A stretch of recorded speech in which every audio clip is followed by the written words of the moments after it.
Right.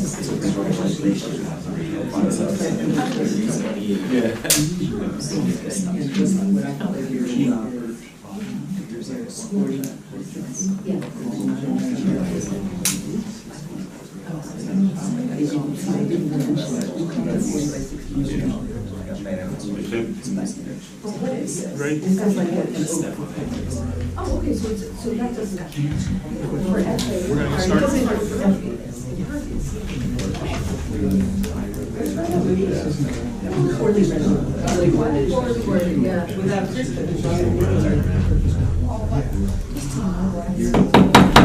Good evening, everybody. Welcome to the East Amwell Township Planning Board meeting. Today is May 11th, 2022. Call this meeting to order. Will you please stand for the flag salute? I pledge allegiance to the flag of the United States of America and to the republic for which it stands, one nation, under God, indivisible, with liberty and justice for all. Statement of compliance. You want that?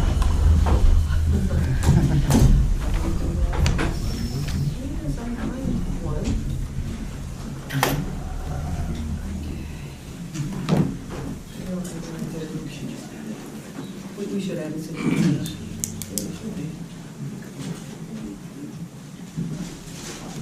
Okay, in compliance with the Open Public Meetings Act, this is a regularly scheduled meeting pursuant to the annual meeting notice as published in the January 27, 2022 issue of the Hunterdon County Democrat.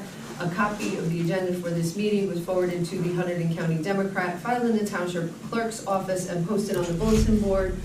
That's it. Okay, thanks. Take attendance. Mr. Willie. Here. Ms. Stetson. Here. Mr. Castellano. Here. Mr. Mills. Here. Ms. Lee. Here. Mr. Mike Mills. Ms. Nelson. Here. Mr. Saramba. Mr. Lavisa. Mr. Crisafulli. Here. Three absences. Okay. And planner and engineer. Yes. Okay. Review of the agenda. The only change we have is we are going to be nominating Natalie Nelson to be temporary, Acting board excuse secretary. me, acting board secretary. So you want to handle that? Yes, you can ask for a motion to appoint Natalie Nelson as Okay. acting board secretary. Can I have said motion? So moved. Second. All in favor? Aye. Natalie, you're it. That was a little too easy, huh?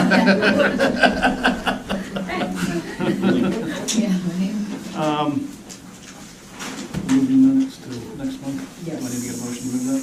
Yes, please. Can I get a motion, we have to move the minutes, approval of the minutes from last month's meeting, we're going to carry that to June's meeting. Can I get a motion to do so? Second? Second. All in favor? Aye. Next, we have a resolution for approval. Patrick Shannon, 215 Mountain Road, Ringgoes, New Jersey, Block 30, Lot 8.02, Sour Mountain, bulk variances, which were approved last month. Can I get a motion to approve the resolution? So moved. Second? Second. Is that a vote? Roll call? No, yes, I have to do a roll call, but I gotta get into the resolution to see who I am calling. Do you have a copy of that resolution? Yes, okay, so, Ms. Lee. Yes. Ms. Nelson. Yes. Ms. Mills is not here. Mr. Crisafulli. Yes. Ms. Stetson. Yes. Mr. Willie. Yes. Thank you. Mr. Shannon? Yes. You can go get your permits. As soon as we get you'll be able to get the paperwork, hopefully shortly. Oh, okay. From, Thank you very much. From the office there. Okay. Thank you. Thank you, sir. Have a nice evening. You too. No, that's okay. I'm gonna write it down so I can fill it out later. Someone's doing. Okay, Good? we're good? Okay. Can I skipped, can I get a motion to open to the public for items not on the agenda, please? So moved. Second? Second. All in favor? Aye. Open to the public for items not on the agenda? Francis? some of you will know I'm gonna ask you to consider doing. Francis Gavigan, 123 Wurtsville Road, Ringgoes, New Jersey. To the extent some of you are or are not aware of the potential of large-scale hoop houses, solar-powered hoop houses, on the property along Route 202, and I think some other areas in the township. If anybody's went up to Pittstown and see the lovely farmland that is no longer lovely of Den Hollander Farms, you can understand where I'm coming from. These are supposed to be 21.5 cubic meter solar-powered greenhouses to grow berries. And from the pictures I saw that Krista had before she left, they were glass-sided. So picture, if you remember, the baseball fields and the putting green that was down there by the Golden Riddle or whatever it is, you can remember the amount of light pollution that they gave off. That interferes not only with quiet enjoyment, but adding that to the Amwell Valley and to East Amwell would be not beneficial to our quality of life. And there are certainly environmental considerations of that, as well as it's at the top of the hill and all the little rivulets of stream go downhill and feed into residences and Backbrook and might flood Mrs. Totten's house more, and then further down Backbrook, and away it goes to the poor people on Elizabeth Road who aren't. What I'm asking is to consider a dark skies ordinance. Okay, are we talking about something specific, a specific property or a specific There's a application? No, I'm asking for a general thing to be included in your master plan or in whatever, and then codified in an ordinance to have a dark skies ordinance, just like you had that lighting ordinance, and everything is supposed to be downward pointing. Well, you put giant glass whatever's out there, in addition to the traffic and all. It hasn't even come before the board yet, but there was an initial application that was given to Krista, and she showed it to me. If we have a dark skies ordinance, then part of our master plan and our reason for being that stands behind the zoning ordinances that you craft is that as a community, East Amwell is committed to preserving dark skies, and that any structures, lighting, whatever, just like this, if you put it on your house, it has to be downward facing, but you can't build a structure that's gonna glow like a Chinese lantern on that. Whether it's, it's a whole separate issue since it's in the overlay zone for fair share housing too. But there's other property that they're looking at, and I think it would be a horrible, horrible thing to have us turned into 206 in Hillsborough or some other place where welcome to the mall and lights are going, and they run 24 hours a day and things like that. Our solar ordinance does not protect us, because in the event of this, it would become a right to farm issue and we would lose. I'm not saying how to write it, but I'm saying would you take a look at it and consider putting some language into the master plan that you're redoing to consider that the same way we consider the sensitive nature of the Sauerland Mountains and it needing to be protected. And that would apply if the golf course or somebody else decided to have floodlight parties. About 6 years ago, there was a farm over on Cider Mill that had parties and bands and all of this stuff, and there were people staggering to row, but it was lights, it was everywhere. That kind of thing. It's not against a specific person or a specific application, but to preserve what is one of the rare qualities remaining in New Jersey, which is a dark sky where you can go out and you can see the planets and you can see them as they align. I'm lucky, I'm protected where I am. But stuff could shine over from Backbrook if they use that property or somewhere else. And I would think that at least you reach out or you consider researching how to do such a thing. Well, that's a conversation for the township committee. You should That, bring it- no, well, I you should think bring it's it to the also, township committee, but to the extent that it applies to any application coming before this board, because this board is a combined board, zoning board and a planning board, the board members cannot take any of this into consideration. Because if the board is going to get an application, the board has to look at that application on its own merits. So anything that's been stated here, it's not something that the board could ever take into consideration. This really is a discussion for the township committee to consider an ordinance. yeah, and that's fine and all of that stuff. I'm just making sure it's brought to your attention, since we have our planner here, and Mr. Burr, and you, and all that. There are wiser minds than mine that might be able to find. I can't imagine there's not something in California or Colorado or something like that that reaches out. If you have a solid building, an indoor arena, you can grow whatever you want, except for marijuana. I just want it, no Chinese globes. Okay, if the township committee directs us, we will. All right. Thank you, Francis. Anybody else from the public? Items not on the agenda? Seeing nobody? Joanne Angelman, Oh. 6 Dutch Lane. Come on up, please. Is there any update on the Thompson Realty application? Some of us are in the dark, Yeah. but it involves my street. As Those we on are- Dutch as we Lane are are very too. concerned. So We're just as in the dark as you are, ma'am. so you don't know Nothing's, anything about an application? Mark might I'm be able gonna to, say, I mean, I mean, the application is not before East Amwell. It's with the state of New Jersey. They only left copies of it here for convenience so residents could look at it. You have to contact the DEP in Trenton to provide comment or learn anything additional. You can look at the plans, they're here. You can view them, et The cetera. only thing we have is related to wetlands. Right, The wetlands line. That's the only not plan- all we see. that's the only thing that we've seen. Well, that's not what Krista showed me and then took home with her to work on.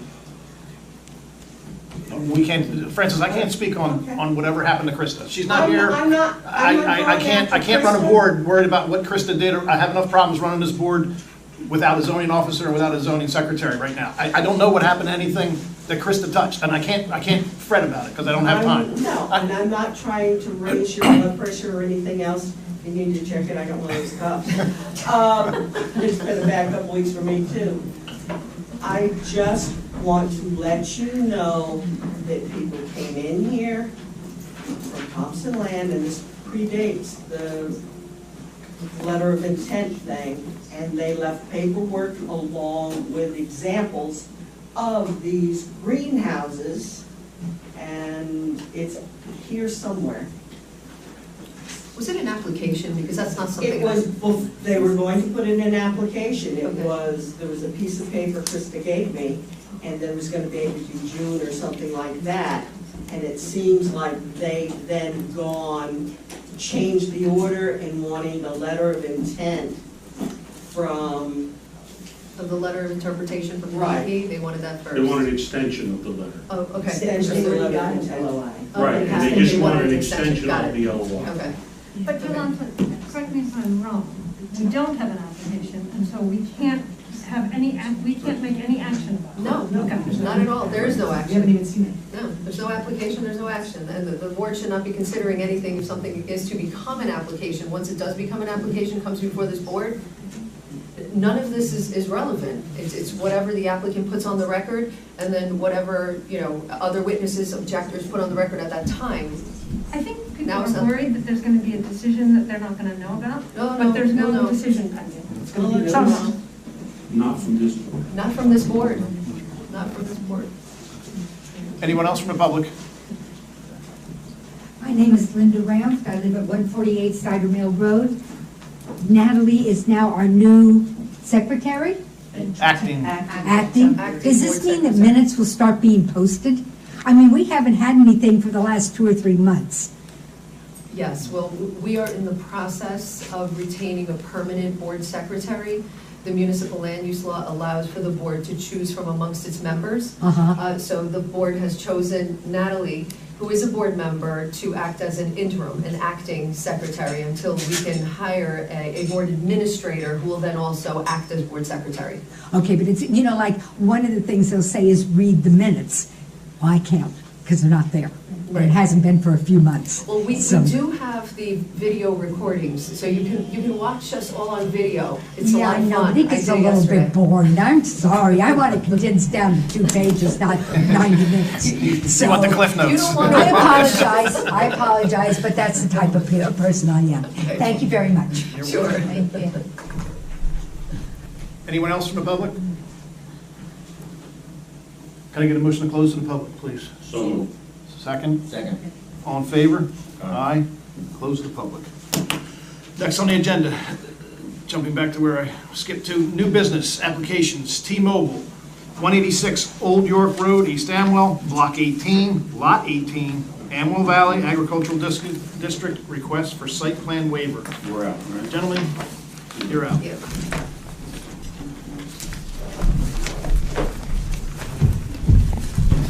Good evening, Mr. Chairman, members of the board. Frank Ferraro, firm of Ferraro and Stamos, here on behalf of the applicant, T-Mobile Northeast LLC. Also with me is Josh Cottrell, who's our professional engineer. So, Mr. Chairman, this is my first time here, so I'm not sure that the board speaks first, or if you'd like me to give an Well, introduction. you're going to want to swear people in first? Yes, we'll swear in your Swear. witness, so this is your first and only witness. That is correct, yes. Okay. Can you please raise your right hand? Do you swear that the testimony you're about to give will be the truth, so help you God? I do. And can you please state your name for the record and spell your last name? Sure, it's Joshua Cottrell, Cottrell. And you are a professional engineer? That's correct. Would you like to qualify your professional? Sure, just briefly for the record, for the public board, just why we're here. In a nutshell, this is an application for a waiver of site plan approval. T-Mobile is successor in interest to Sprint Spectrum, who operates a telecommunications site at the property 186 Old York Road, via corporate merger. This particular site is a location that T-Mobile is very useful to T-Mobile now that it owns it. They don't have a site in this area, so they're looking to upgrade it so they can bring this site online and provide all their services to the surrounding community. So that's essentially why we're here. We filed for a site plan waiver under the federal legislation because this particular upgrade qualifies as an eligible facility request. As Mr. Cottrell will review, we believe that the upgrade will not have cause any substantial change to the existing facility at the property. So unless there's any initial questions, I'll have Mr. Cottrell review what we're looking to do with the Just a project. quick question. Sure. Are you a professional engineer licensed in New Jersey? I am, yes, I am. Okay, thank you. And Mr. Cottrell, you have testified before land use boards in the state of New Jersey previously, I have, yes, and several. you've been accepted as an expert in civil engineering, is that correct? Yes, I have. Thank you. Okay. So, Mr. Cottrell, the plans you are about to present were either prepared by you or under your supervision, is that correct? That's correct. These are the plans submitted to the board, last revised March 9th, 2022. If you could just refer to the sheet number, could you please describe the existing conditions? Sure, so the property located at 180 Old York Road. It's a 74-acre farm with agricultural buildings. There's also a dwelling on the property, and there's several silos. And so I'm just going to go to sheet C-1.2. And this is actually it's 186 Old York, right? 186, yes, sir. Correct, okay. All right. Block 18, lot 18. Lot Are right? those the Lot same 18. plans that were submitted with the site plan waiver application? There's nothing different about these plans, right? That's correct. It's the Okay, so same. we don't I need to just mark this reprinted as it. an exhibit, we have it Okay. with the application. Yes. So essentially located on the property, there's 2 silos. And then kind of in the middle of those silos, off to, I would say, the north side is a 100-foot monopole that is operated by Crown Castle. On that monopole, Sprint currently has 6 antennas at the 100-foot level, which is the top of the monopole. With equipment at the base of the monopole.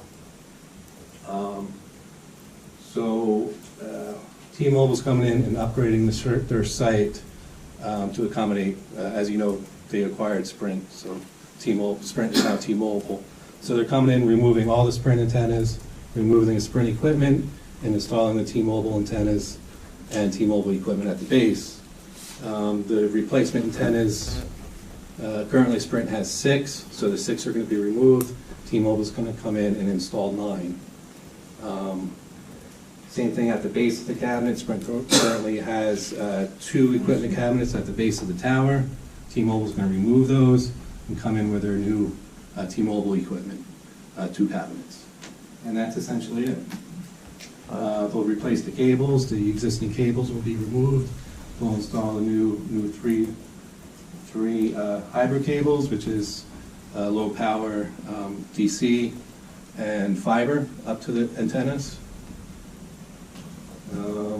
Nothing on the site will change. There's no compound expansion, no fence expansion. There's existing access will be maintained, use the same access.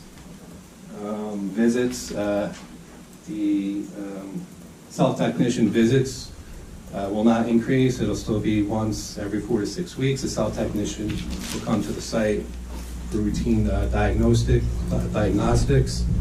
and maintenance. And that's about it. Quickly, just we're on the sheet. There's a label indicating an existing Nextel equipment shelter. Is that still on site? That has been removed, so there's no Nextel equipment shelter there. We do have something labeled between the 2 silos as an abandoned equipment. It's not really abandoned equipment. It's the base of what they call a power mount. There was a previous application. Apparently, I'm not aware of it, but there's a small monopole type structure between the silos that go up in between the silos, which is currently vacant. So what that plan is showing, just the base of that power mount. And that's the power mount that was approved in 2001 by the board. At one point, Sprint occupied that location, correct? That's my understanding, yes. Okay. And then it reached structural capacity, so they had to build a new monopole, which they are on now. So is the pole still there or just the base? The power mount, the pole's still there, yes. But not used? It's not used, correct. And is it taller than the silos? It's at about the same height. It doesn't extend above the silos, so it's probably a little shorter than the top of the silos. Okay. The resolution indicates that it's 107 feet tall, but it's a little over 12 inches in diameter according to the resolution. So it's a much smaller structure, which is probably why they didn't have the structural capacity to be upgraded.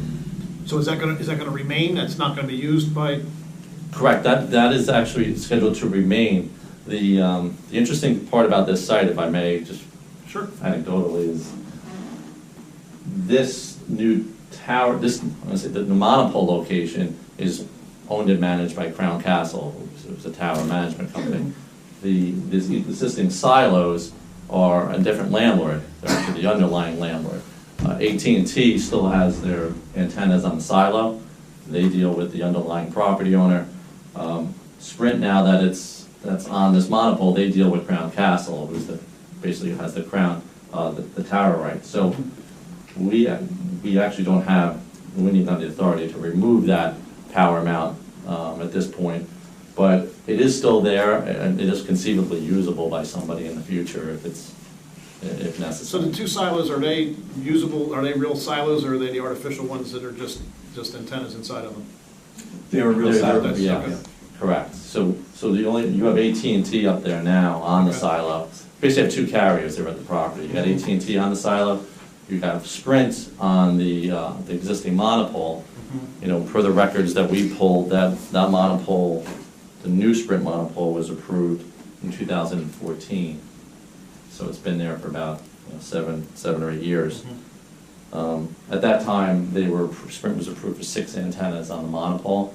They actually pulled a subsequent permit in 2017 to add 3 antennas to the pole to bring it up to 9 antennas. I don't know if they ever installed them or not, but there's only 6 there presently today. So we're looking to really just reinstall the 9 that they were approved for in 2017 in a way. Do you have an elevation view, Josh?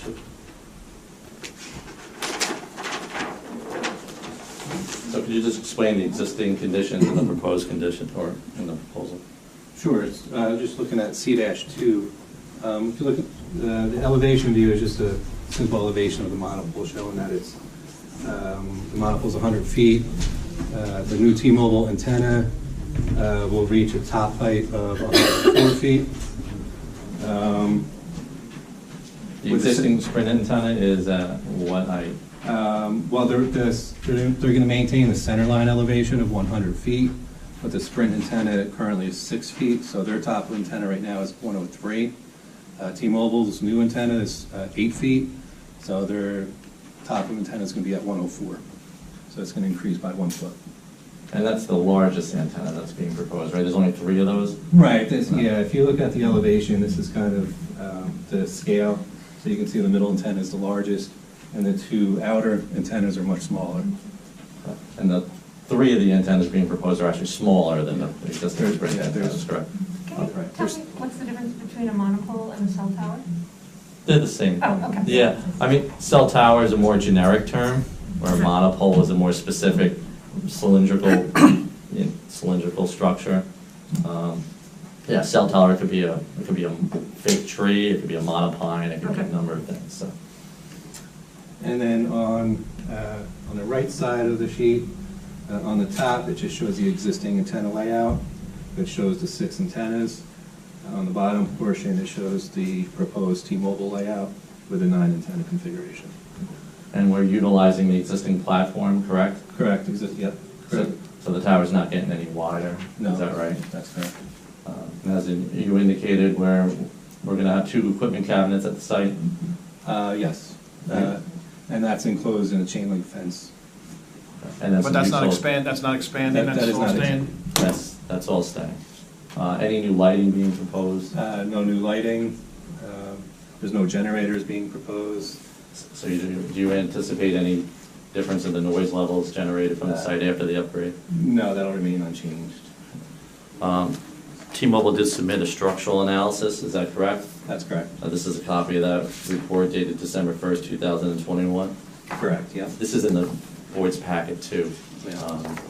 So it was submitted with the application. According to this particular structural analysis, can the pole accommodate the improvements? It can, yes. And T-Mobile also submitted an FCC emissions compliance report. This is dated March 3rd, 2022, by Pinnacle Telecom Group. This is also in the board's packet, demonstrating that the site, once upgraded, will be fully compliant with all FCC RF emissions standards. And this report also takes into account not only T-Mobile's new antennas, but the existing AT&T wireless antennas, because they're in such close proximity. So it's a cumulative report, and it's at roughly 15%, so it's well in compliance. With respect to the reports, the professional reports we got, there was a number of questions we'd like to address. There was a question as to whether or not there's 1 or 2 carriers on this particular pole.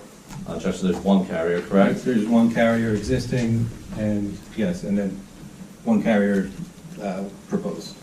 Okay. So that kind of explains, if you look at the structural analysis, it actually shows 2 arrays, 2 arrays of antennas. The reason for that is there's a future carrier who's shown interest in going on the tower. That's Dish Network. So they submitted an application to Crown to reserve space on the tower. As soon as they do that, they do a loading analysis. So they're proposing to go at 91 feet, but obviously the town will see that when they get far enough to file an application. Right? But that's why there's 2 arrays shown in the structural, but in fact today there's only one array on the pole. So as far as the color of the antennas, they come standard off-white, is that correct? Correct, it's an off-white, yeah. Yep. and kind of a dull finish. Dull finish, yeah, kind of a neutral off-white color. Right, so the same as the existing antennas that are at the site? Yes, very similar. Right. So-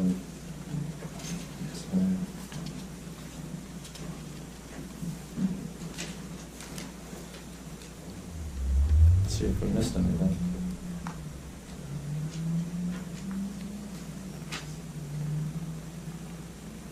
I mean, I know you're not a professional planner, but do you imagine there's going to be a significant visual impact from the changes that are being proposed? I don't think so. Okay. There was one comment, I believe, in Mr. Burr's letter I'd just like to address if I can. So, we don't have any problems with anything in the report. Section 6, there's just a couple of things. I know there's an annual report that's required where we have to submit a structural analysis anytime there's going to be an upgrade to the pole or the equipment on it. That's not an issue. The Crown would certainly, I'm sure the landlord can certainly agree to that. We file building permits every time these things get upgraded anyway, so the structural would be included. With respect to paragraph B of section 6, agreed to remove the equipment should it become obsolete within a certain period of days, usually 180 days. We certainly have no objection to that. The only part of that paragraph that we cannot speak to is the posting of a performance bond with the borough to remove the equipment in case it becomes obsolete. We're the tenant, we just don't have the authority to bind Crown Castle to that kind of thing, but I'm sure if the township reached out to them, I'm sure something could be arranged. I tried to get an answer from them before this meeting, but I couldn't get it. Those were conditions in a resolution? Is There that weren't so? conditions in the prior resolution, they're more, I think you have an ordinance, yeah. Oh, it's in the ordinance? It's in the ordinance. Understood. Provision of the existing land management code. Okay. Correct. That I Okay. copy and pasted Okay, into my report. because I to make sure we wasn't have- remembering where I read that. I do not believe, I don't know if they came after the prior approvals, but they were not included in any of the prior resolutions, but they are in the existing ordinance, so that's Right. why I wanted to raise them. Okay, Yeah. and I think they would be triggered upon that occurrence happening, upon the abandonment Correct. occurring, right? Yeah, it could operate in that So fashion. so yes. I think it would, and I think that's when the municipality would go and approach the landowner. Correct, yeah. And thank you for that. And then paragraph C, once again, it's quoting the ordinance once again, and it's indicating that, just that the owner agree that the tower will be made available to co-location. We certainly agree to that. I mean, Crown's in the business of making these things available, so, and Dish is obviously interested, so, as long as there's structural capacity and there's an existing pole, they'll make it available to future carriers. So we try to touch on everything in the reports. We'd be happy to cover anything we missed, but it's pretty straightforward, we believe. And the benefits of this is that this site is not really doing a lot right now because the antennas are somewhat obsolete. We can upgrade this site with virtually little to no visibility or change to the site, and we can get service to this area. That's going to be a market improvement over what's currently here. Elaine? I have one question for my report. Sure. What's the total height of the monopole to the top of the largest antenna? 104 feet. 104 feet? Correct. You might have said that before, and I missed it. And I think, I just have another comment about the bulk chart that was submitted. It looked like the existing lot area might have been incorrectly calculated. It is incorrect, yes. Okay, can you just, as a condition of approval, just revise that Of course. to make it make sense? And that's all for my report. Good. And we'll change the 180 to 186. The address, correct. We'll make that change too. Okay, great. Bill? Just a couple questions. So Josh, you had mentioned that, and I may make you repeat a few things, but the existing Sprint antenna you said are 3 feet tall? The existing, Or the largest of the them? largest Sprint antenna right now is 6 feet tall. Oh, it's 6 feet, Does- it's mounted at the center. It's mounted at the 100-foot center line. So the top of the Sprint antenna right now is 103 feet. And they're all 6 of the existing antenna are 6 feet tall? No, only one in each sector, so 3 of them are 6 feet tall, and then 3 of them are, I believe, 54 inches tall. Okay. So they're smaller. And with the proposed T-Mobile antenna, I think you said the biggest one goes to 8 feet tall. Correct, And yes. then what are and there's 3 of them at 8 feet? And then there's- what are the other 6 smaller antennas? Sure, if you flip to sheet C-5.1. So detail 2 is the largest one, which is the 8-foot antenna. There's a 54.7 inch tall antenna, and then the shortest one is 33.1 inches tall, but it's a little wider, it's 20 inches wide. Okay. Okay. So I was gonna say these are to the scale, but this is actually a little shorter than that. Okay. And you had mentioned with the actual equipment that's being replaced, all taking place within the existing compound. Correct, yes. So no expansion to that compound. And the compound now is surrounded by a chain link fence? Correct. And what kind of condition is that fence in? Is it in good shape? It's in good shape. I was just actually out there before I came here. And it's gated? It's gated, it's locked. Yes. Locking operational gate and everything? Correct, So it's yes. secure? Yes. Okay. And last question is, I think you touched on this, but no new lighting is being proposed either on the existing monopoles, silos, or the enclosure Correct. itself? Okay. No new lighting, correct. Okay, very good, thank you. Thank you, Mr. Good. Board members, anybody have questions? Should I motion to public? Can I get a motion to open to the public? Second? All in favor? Aye. Open to the public for any questions for these two gentlemen. Questions or comments, sorry. Francis? I'll be quick. Francis Gavigan, 123 Wordsville Road. This is Jack Koenig's farm. I know it, people drive by there all the time, and people tend to notice the silos and the antennas floating up. As an aside, it's not disruptive, it's just an expansion of, sounds like it's just an upgrade of an existing use. So I have no objections to it. Maybe I'll have to switch to T-Mobile so I can get signal in my house. Go down Linville Road and it drops. Good? Yeah, I'm good with it. Anybody else in public? Comments, questions? And I'm a Verizon person. Can I get a motion to close the public? So moved. Second? All in favor? Aye.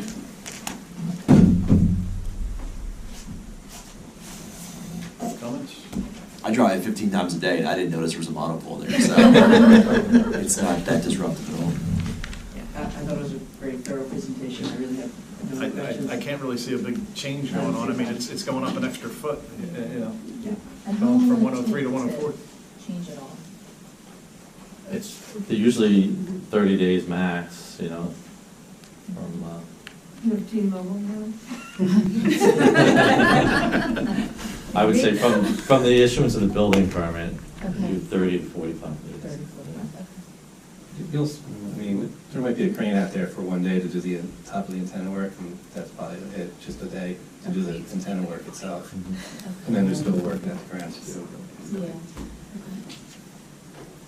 Okay, so what the applicants requested is a waiver from having to come in here and get site plan approval because the applicant has taken the position that this is an eligible request under the Middle Class Tax Relief and Job Creation Act of 2012, which is a federal statute. What the federal statute says is that a state or local government may not deny and shall approve any eligible facilities request for a modification of an existing wire tower or base station that does not substantially change the physical dimensions of such tower or base station.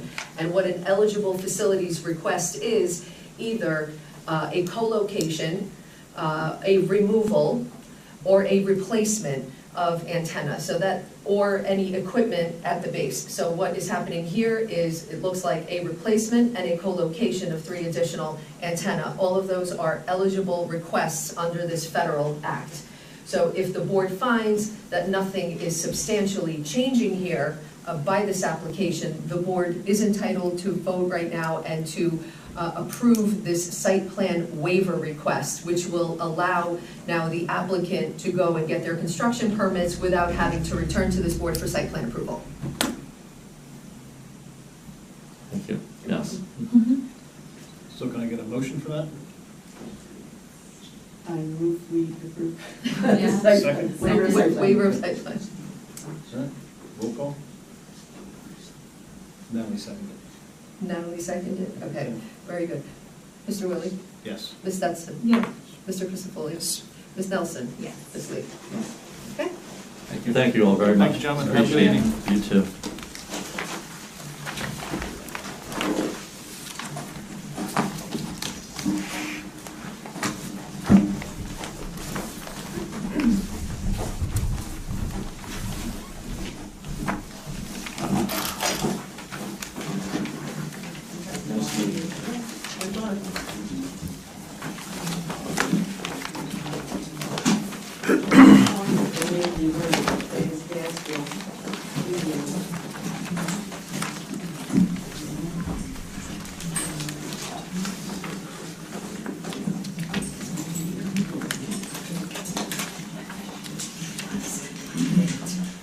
Next on the agenda, C&E Route 31 LLC, intersection of Route 31 and Route 518, Block 42, Lot 12.01, Farallon Mountain District, request for preliminary and final site plan with variances.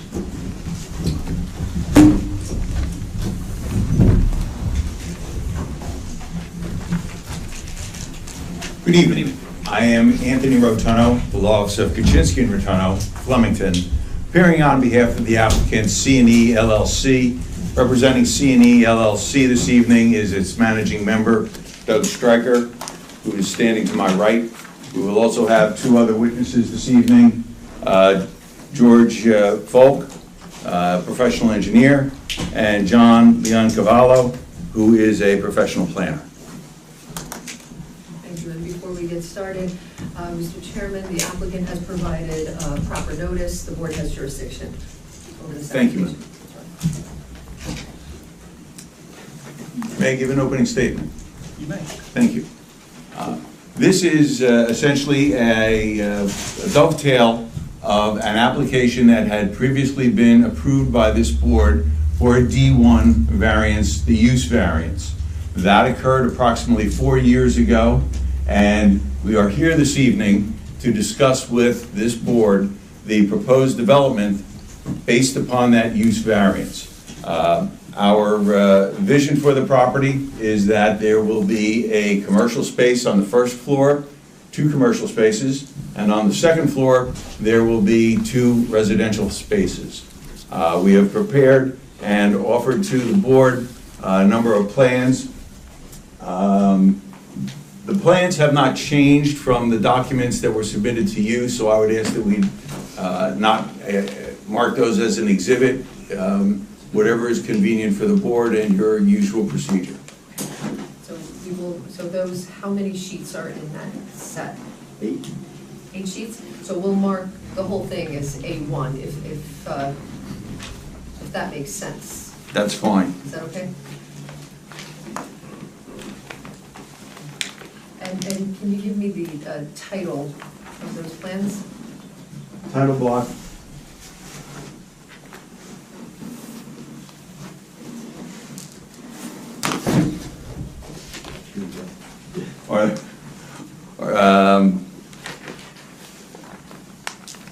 The lands of Douglas G. Stryker, Or whatever title. sheets 1 through 8. Okay. And the preparation date is July 14 of 2020. Above the signature is George H. Folk.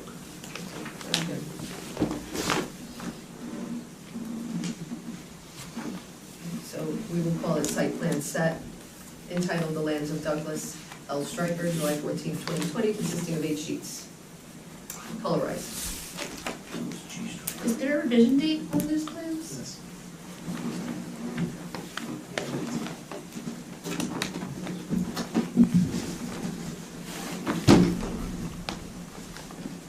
have a revision date of 6/18/21 to 8/21. But the original signature line is 7/14/20. You don't have the November 30th, 21?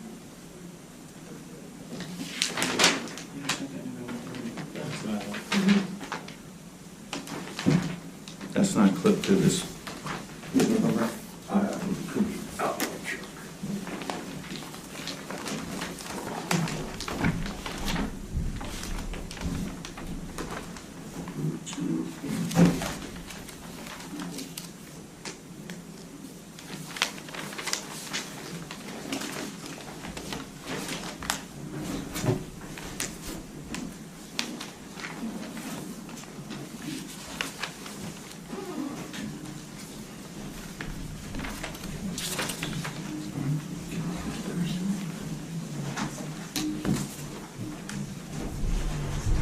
Eleven 11:30. 11:30.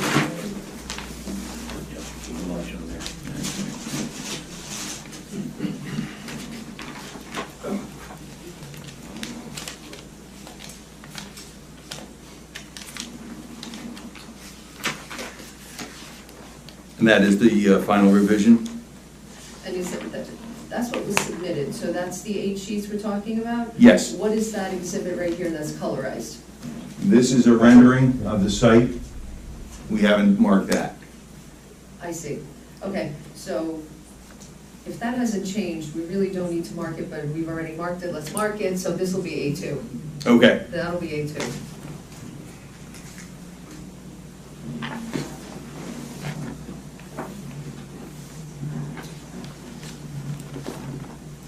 And those are also exhibits? There is also an exhibit that the planner will be using. There's a 3-page document of color photos that will be circulated before the board. And if we can mark that A3, and essentially they are aerial photos Okay. and street views of the site.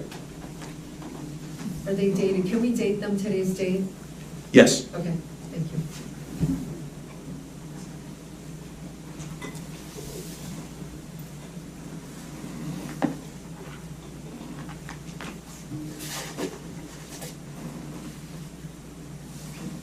And that colorized rendering, what are we calling that? Rendering of the variance plan. And that's dated 5/11/22. Thank you.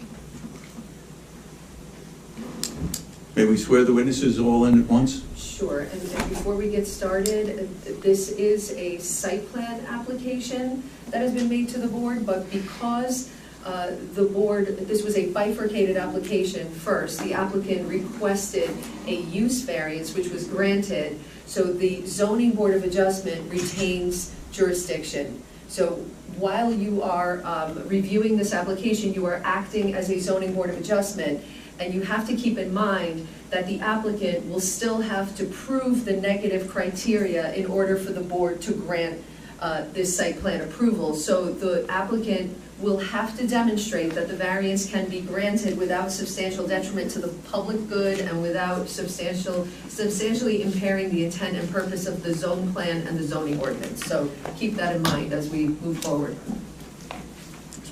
Okay, your first witness? Well, should we swear them all in at once? I'd like to swear them in one at a time and have them qualified. All right then. Okay. Mr. Stryker? Mr. Stryker, please raise your right hand. Do you swear that the testimony you're about to give with regard to this application will be the truth, so help you God? Yes, I do. Thank you. Please state your name for the record and spell your last name. Douglas G. Stryker, S-T-R-Y-K-E-R. Thank you. Mr. Stryker, you're a managing member of C&E LLC? Yes. And C&E LLC is the record owner of the property that's under consideration this evening? Yes. And for how long have you owned that property? Since 2008. And during that time period, had there ever been any development on that property? Any improvements to the property? Nothing but what I was required to do. We did perk tests, we had septic systems, designs, and approved, and we put a well in there, which I had to do to meet the water requirement of the township. And since your ownership of the property, have you had any other uses on that property? No, I had to kick a couple contractors off every now and then, because they like parking their machines there and throwing their garbage on it. But outside of that, nothing. All right. With regard to this application, what is your vision for this property? I want to build a commercial building with 2 stores down on the first floor, and then 2 one-bedroom apartments on the second floor, with one of them for co-op. And when you were before the board previously, is that the same vision that you had and discussed with the board at that time? Yes, it is. The proposed uses for the commercial space, what type of uses do you envision happening or occurring at that property? Well, it's been some time since I've had it and talked about it with people. I have a barber that was interested, and I had a person that had a drugstore, a pharmacy license that was interested. I had a pizza guy. Now, you understand that with regard to the prior approval, there are certain types of retail concerns that are prohibited. Do you understand that? Yes, I do. And you're going to obviously honor that requirement, that there will be no drive-throughs, no convenience stores? No. I think the board made that clear.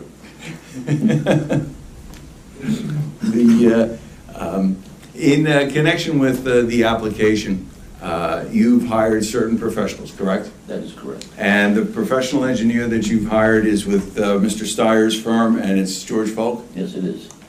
I would call George Falk as our next witness.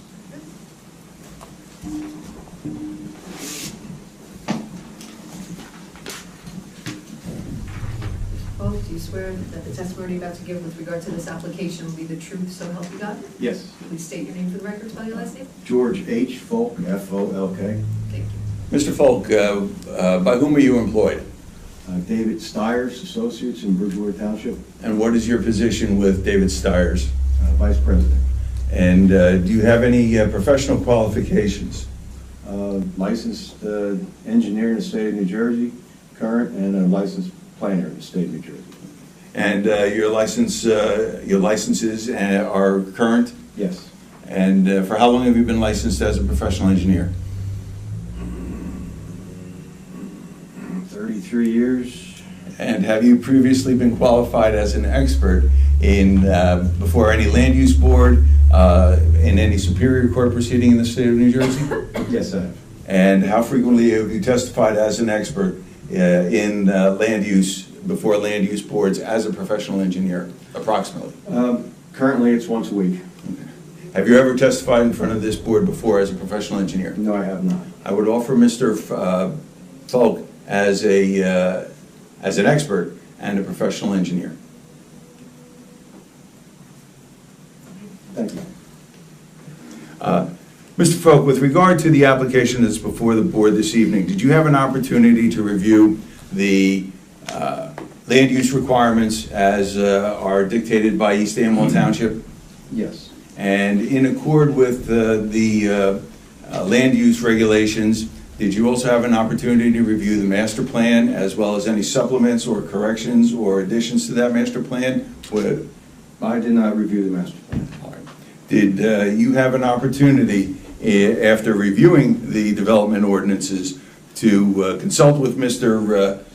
Stryker and formulate a proposed development of the site that is the subject of this evening's hearing? Yes, that's correct. Can I ask you to approach the easel, and are these the plans that you prepared? Yes, they are.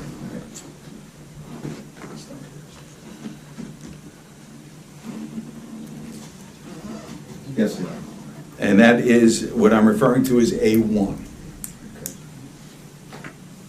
In preparing those plans, did you take into account the required setbacks and the need for certain variances with regard to the development proposed for this property. We put the plan that you see tonight in front of the board together with the direction of Mr. Stryker and his architect, and the direction of the board over many iterations back in the 2010, 12, or somewhere back then, then in 2017, 2018. It's been a long haul with this project as far as design work goes, but it's generally stayed the same plan. Can I ask you to approach the easel and go through the various pages and explain to the board what it is that is proposed and what has been designed, and what, if any, variances are depicted as being required by the land use ordinance of East Amwell Township? Okay. Well, let me go to the color. You're going to refer to A3. A2, rather, I'm sorry. A2. A2 is a color rendering, which includes the landscaping on the plan. I'm sorry, can you see? No, I see you.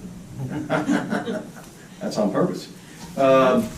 Anyhow, this plan depicts what is within the set. It's a combination of the grading plan and the landscape plan. And what we've done is shown the improvement, 40 feet by 60 feet, basically in the center of the property, in between County Route 518 and State Route 31. And the proposal is for 2 commercial uses on the first floor and 2 residential apartments on the second floor. Again, after discussions, we did have drive-throughs at some point down the road way earlier. This building's moved back and forth in this envelope, but essentially it's got a little smaller and been pushed back to the northwest against the Orlando restaurant property line that separates our application from the Orlando restaurant. And with this project, we're proposing septic system to the west of the approval, or the proposal, and parking spaces out in front of the commercial building that will satisfy the commercial use and the residential use. The resident parking lot parking, we will have signage so that the spaces for the residents will be saved for them. There's a detention basin that we put, a little small detention basin that we put in the corner of the lot up front in between 518 and Route 31, which is designed to mitigate any runoff from the site and recharge, groundwater recharge.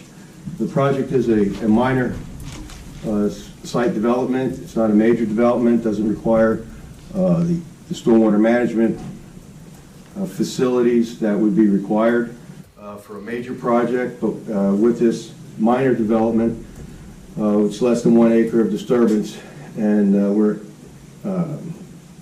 reducing the net on the impervious coverage.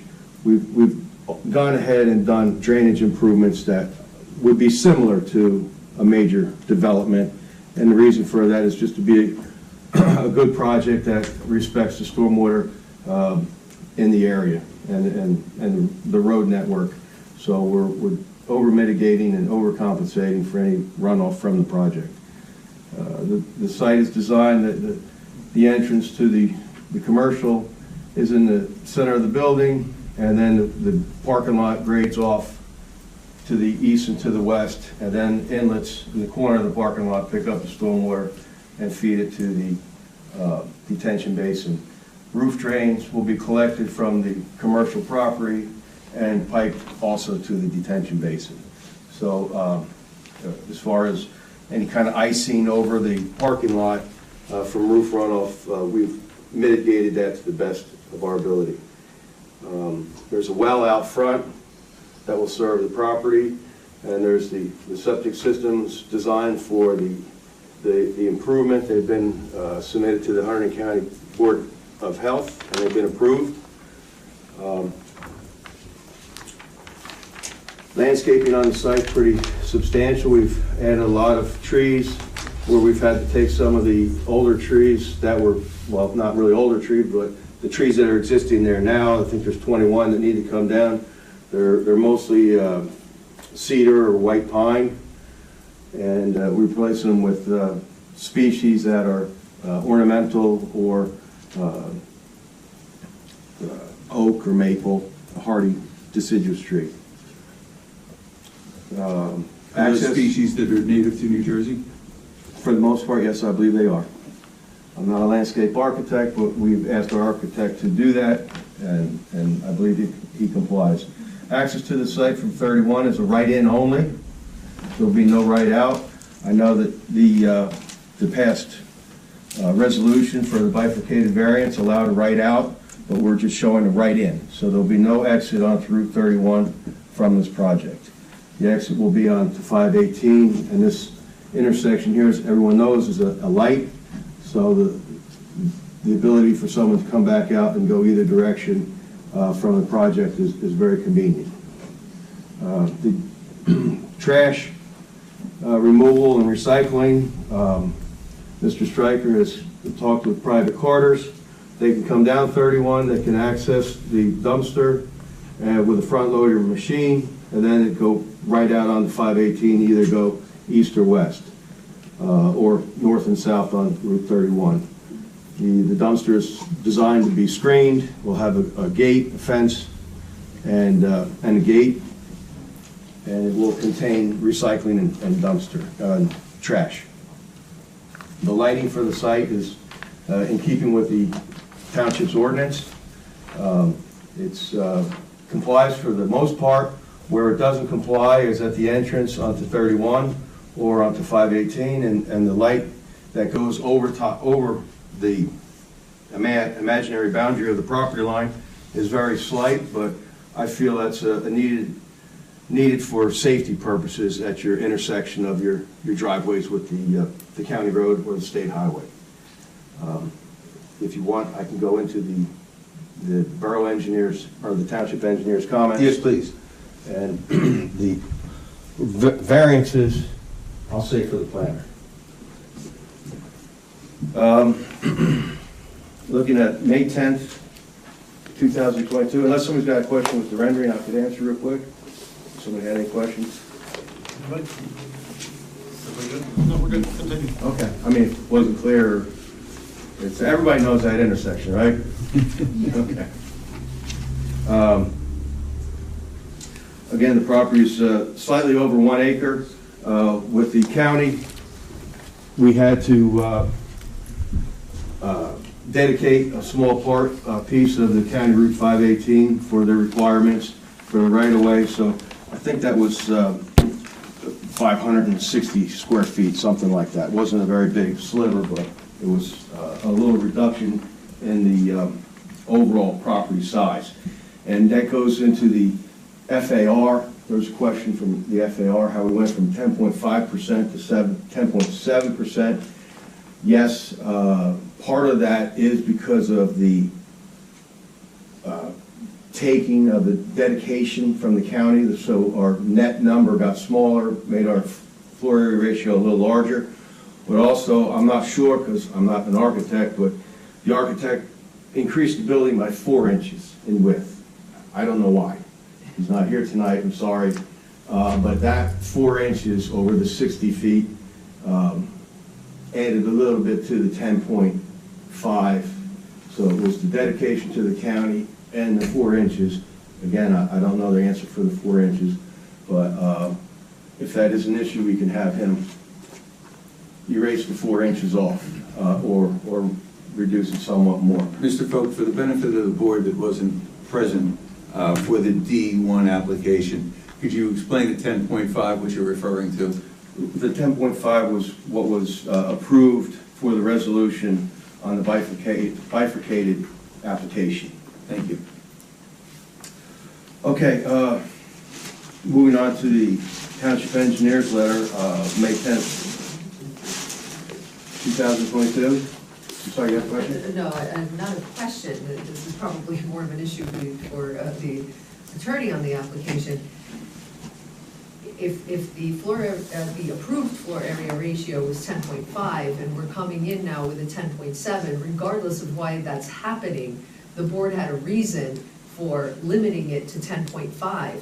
So if the applicant wishes to proceed with 10.7, it would seem to me that there needs to be another variance request made for, for which there was no notice given.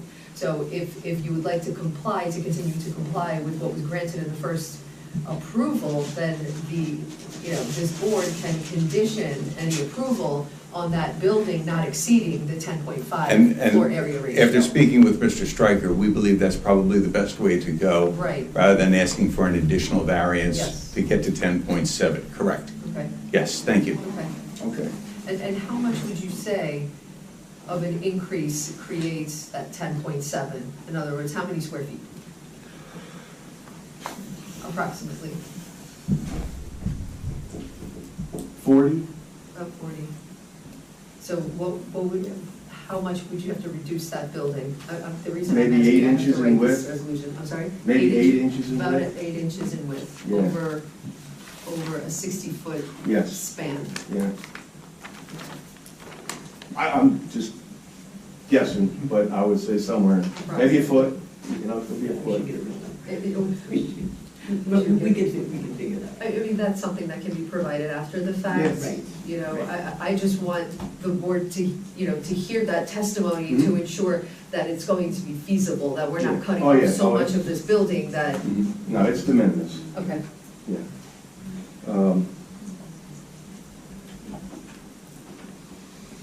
Does the board want to know that answer? Yes. I would. It's 90.5 square feet, so just over 90 square feet. So a foot and a half off of 60, so you take 60, it'd be a foot and a half. Okay. Altogether or per floor? Yeah, it was just Oh, you're based right. on the total. Yeah, smart cookie. Yeah. So it'd be 45 per floor would need to come off. Okay. So 9 inches, so instead of 4 inches So- wider, okay. we're gonna be 9 inches 9 less. inches. Excellent. I can do that. At least one of us. Well, then, with that, I'll go into zoning review, and I'm gonna defer that stuff to our planner. He's quicker than me. Going down into policy. I guess item 1 are some of the conditions. The applicant's attorney here, I think he's run through a bunch of these already, but if you want, items 4, 5, 6, 7, 8, we will agree to 100%, yes. Item 9, I just want to strike the portion that says and right out only, so it's only a right in. And that was number 9, and then number 11 and 12, yes, we will comply. Are you referring to the resolution? Page 2, Yes. my memo. Okay. Comment on the manager policy. So he's running through. I pulled a number of conditions from the board's prior use variance approval, and I, summarized what I thought was applicable to this, just to make sure that they were going to comply with the prior conditions. And we will. We're on page 3 now, right? Yes. On to page 3, item 2. I would leave that to an architect, defer that to the architect. Item 3,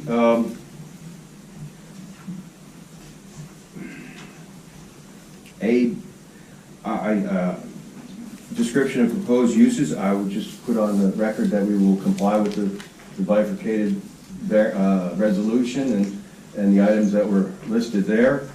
I think the attorneys run through that with Mr. Stryker already, that, we'll agree to those uses. The hours of operation, I don't know, but we will comply with whatever the township ordinance is. The number of employees, again, I don't know that as well. We will not have any outside storage of equipment or materials. Deliveries and types of frequencies, again, is unknown. I don't anticipate anything requiring a tractor trailer at all. If anything, it'll be a box truck, UPS truck, FedEx truck, Amazon, something like that, that will come in and service the tenants or the commercial use. And I don't see the frequencies of it would be, at this point unknown, but, again, item F is architectural design for the building. I have to push that to the architect. Building height, we have from the architectural plans is 25.75 feet, which is below the 35 feet allowed. Or the 35 feet is allowed, we're at 25.75, so 25 feet 9 inches. And anticipated traffic volumes, again, I can't testify to that, we don't know a use for the commercial. Item 4, there's no known environmental constraints that would impact the current proposal. There's no wetlands on site, it's not in the floodplain, no stream encroachment issues, it's not at steep slopes, not in highlands.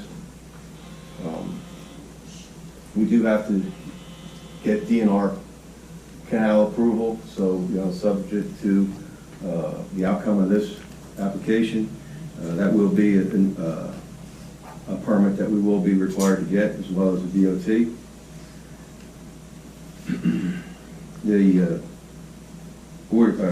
applicant's attorney can discuss a developer's agreement, but we would agree to a developer's agreement, performance bond, maintenance bond, inspection, escrow, pre-construction meeting. We would agree to that.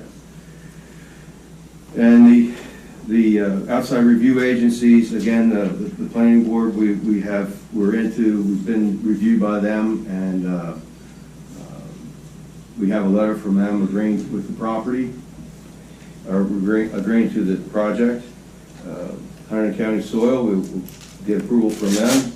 The health department has been approval sought or received for the sewer or the septic system, and I believe the well. And again, the DNR canal we will need. No DEP permits for wetlands or stream encroachment, and a DOT permit we will need. Moving on to technical review, unless there's a question that, you have any questions with that, Bill? Can I ask a quick question? Certainly. George, so it is a unique property. You mentioned the corner lot being at the corner of Route 31 and 518, and you mentioned having to go to DOT in the county, but talk to us a little bit more about what your conversations with those agencies have been up to this point, if at all. Okay. I think I did see that you have review comments from Hunterdon County. Yes. Did you satisfy those comments? Do you have an unconditional approval yet? Or is that Do you have their still in latest progress? approval, their latest letter? We met with them. We've had correspondence with them, and somewhere around December past year, we went up there and had a sit down with them and went through the whole project, and I believe whatever that letter, it was unconditional approval or a conditional approval. Okay. I didn't see an approval letter, that's why I asked. I did see A conditional review letter approval. with a bunch of comments, but I don't recall seeing a conditional. I Okay. don't know if the board has a copy of that, but would you be able to supply a copy? Yes, it will. Okay. Yeah, this is December 21st, 2021. And it says here, conditional approval not to construct. Okay. But C&E Route 31 Okay. LLC. All right, so that answers my question then Thank you. about the 518 frontage. As far as DOT is concerned, have you engaged them at all yet? I know the use variance resolution had a write-in and a write-out. Mhm. Maybe that was just speculative at that point, but what's your dialogue been with DOT up until this point? We have, he's consulted with and under contract with Gary Dean, Okay. and Gary Dean's going to run that whole ship. Okay. And I apologize to the board, he was supposed to be here tonight, he could not make it for some reason. But he was going to run through all that and give you an update on that, so Okay. if we need to push that to. So that's a work in progress, in Yeah, other words? yeah. Okay. And Mr. Pope, could you explain who Mr. Dean is? Oh, I'm sorry, Mr. Dean is a traffic consultant, a traffic expert, and I guess he works out of Somerset County, but works around the state. That's all I have. Thank you. Moving on to technical review of the site layout and parking and traffic. The variance, I'll leave that to our planner to discuss, but we did use the most conservative one space for 150 square feet for the area for the commercial area, retail or commercial area. So, and it requires 20 spaces. We're only showing 18 spaces, and parking variance is required, testimonies to be provided. Again, the physical limits of the property limit to the 18 spaces that are shown. The spaces are all sized according to the township ordinance. So yes, the variance would be required for the amount of spaces. Testimony provided about this general site circulation. Previously mentioned that a garbage truck. This was a comment that the county had as well. We went around with them, but Mr. Stryker has had contact with the private carter, and they said it's not a problem to service this site. Coming in from 31 with a front load dumpster, front load truck that would access the dumpster, which is in the northwest corner, right behind all these trees right here in this location. So the truck would enter the site from 31, come into the dumpster, which is angled like this, and then he would come in, unload it, and then pull back out and go whatever way he needed to go.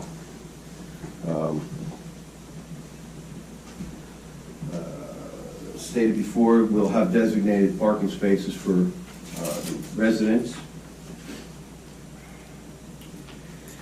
DOT approval is required, as mentioned earlier. We talked about item 5 was the solid waste and recyclables. There'll be a gate.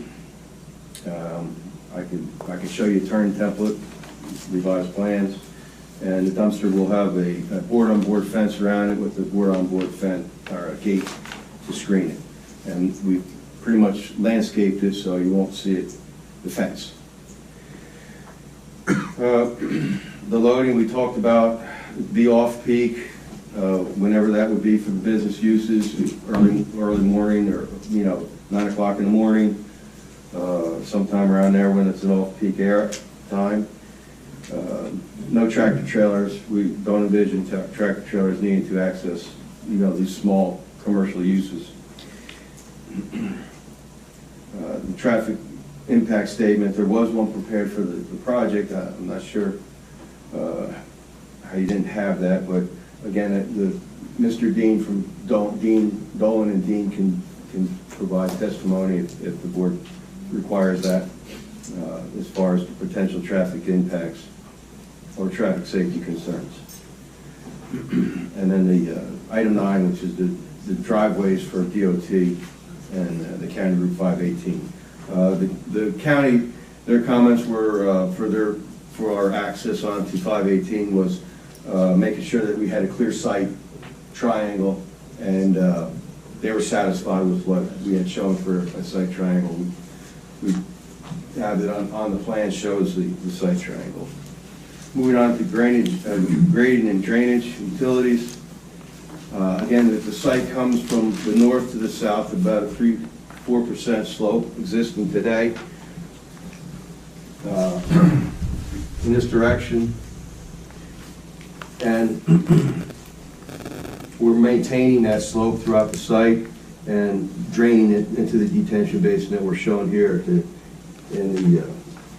between 518 and Route 31.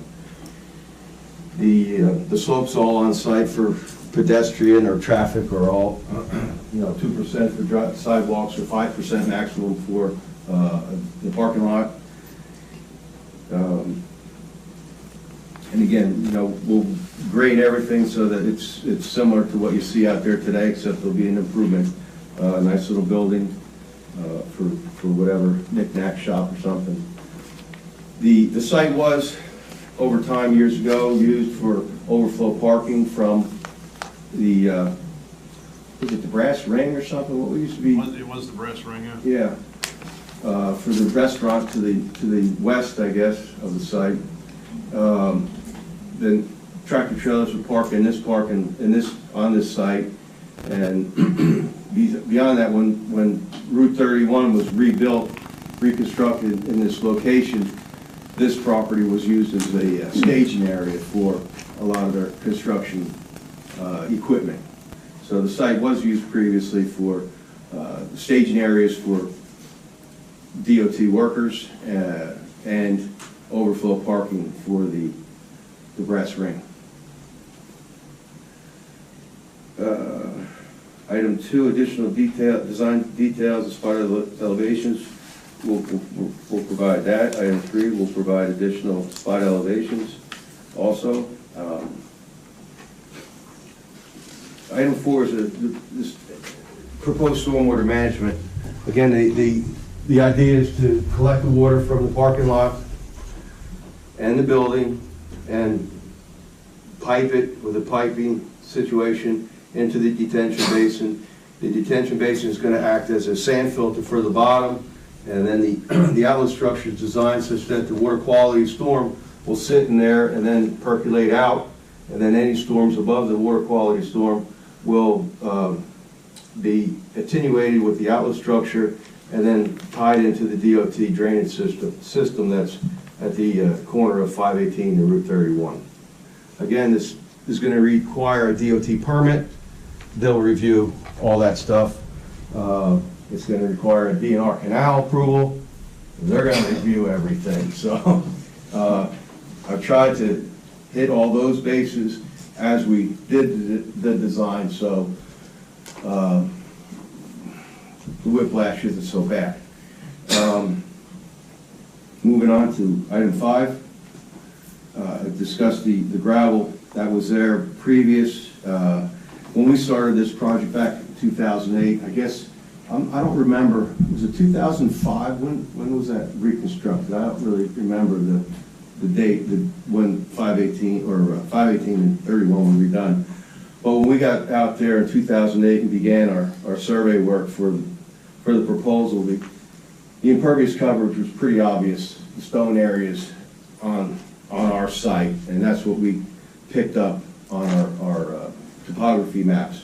So the gravel's there. It looks like grass today, but if you were to go out there tonight and kick through that grass that's there, it's gravel down. No one's removed the gravel. No one's taken the gravel off and put topsoil down and seeded it. That hasn't happened. So it's just that the grass has started to grow through all the gravel. Item 6, I'll agree to with the MP manual. Again, with item 7 as well. Item 8 will comply with details for the outlet structure. Pipe calculations, item 9 will comply with. The ditch along 518 is in good condition. It's pretty overgrown along the 518 frontage, but it's there, it works. It seems to be in pretty decent shape as far as operational procedure goes. It just needs to be cleaned up a little bit, removal of a lot of heavy brush. That was item 10. Item 11, the septic design has been approved by the Board of Health. We have that here somewhere. That should be in the packet for the town. But that is, we can provide that if you don't have that. There's a well, again, the well was, when it was installed, 2009, 10.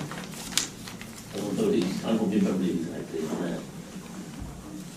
Within the last 10 years, the well. You know the gallon per minute though. Yeah. So it's a new well, newer well. It's not old.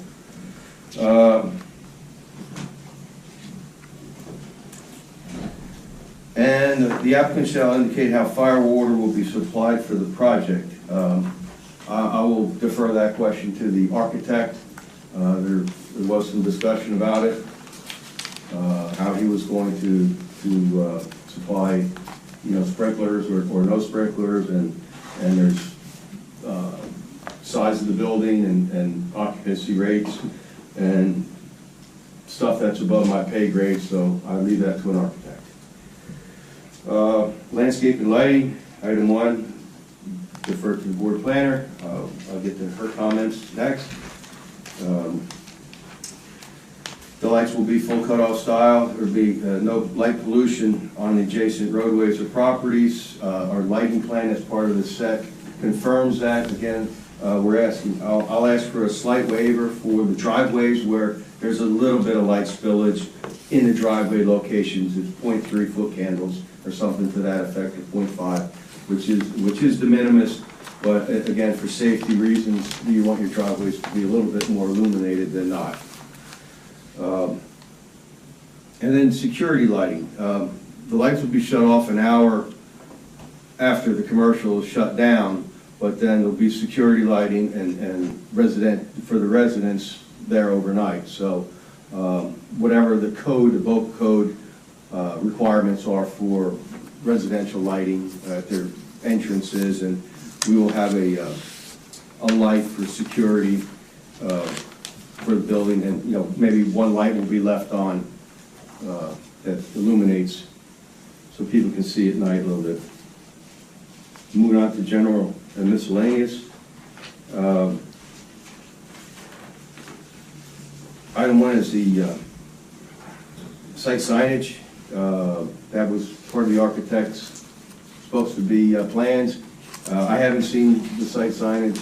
We've shown it on our plans, a location for it, and I've yet to see a sign myself. So I know there's some building signage shown, but whatever that signage is, I'm not aware of it either. So I can't say the signs comply with the ordinance or not. But we will, once we get the signage, we'll add it to the plans. And getting back to item 2, we'll add the details that the board planner or board engineer has requested. Item 3 is a split rail fence that's along the frontage of Route 31 for a short distance. Well, in this location, just south of the Orlando parking lot, that's approximately 60 feet of fence, old fence. We'll remove that.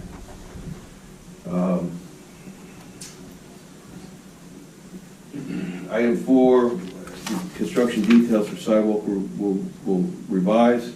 Item 5 will include the breakaway signpost detail.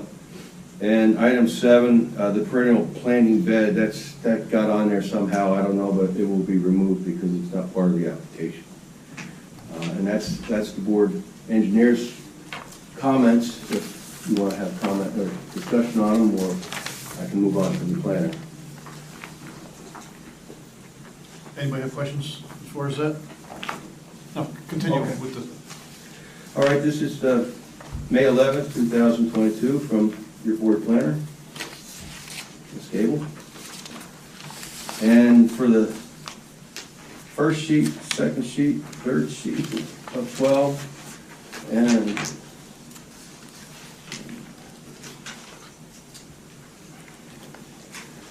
on down to page 4, I'm going to leave these to the planner. That's more planning than engineering.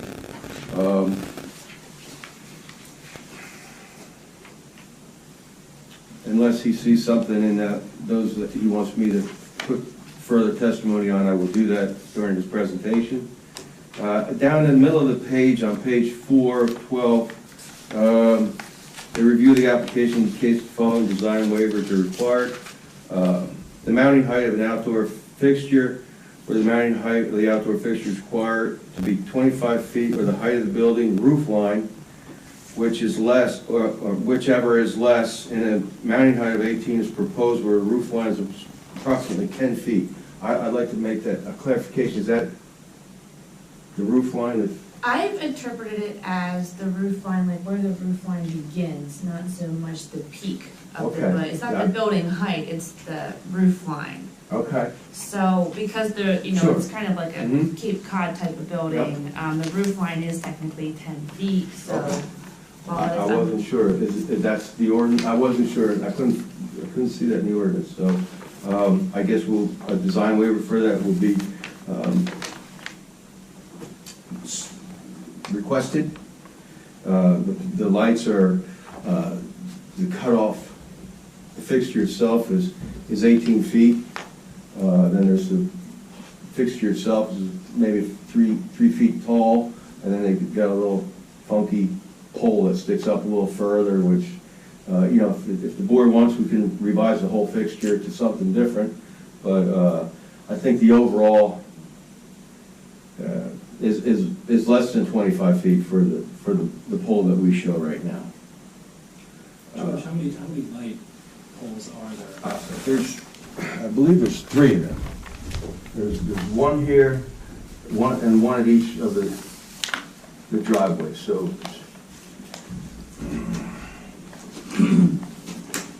I noticed that on the lighting plan, it was difficult to determine which ones had 2 fixtures and which ones had 1 fixture. Well, The symbol, like it was the same to me.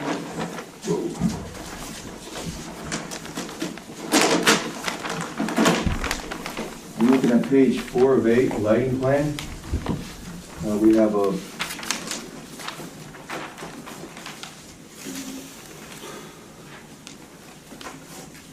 two light fixtures.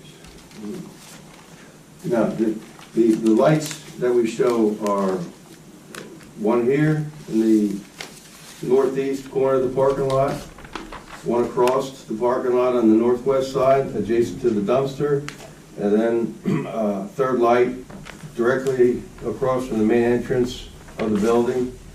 And the overall height is 21.5 feet for the top of this pole. And then the light fixture itself, to the bottom of the light, is 18 feet.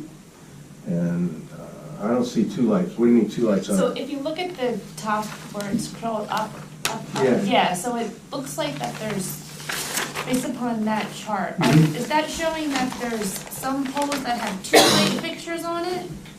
No, what he's showing here is you have 2, these are 2, and then there's this one here.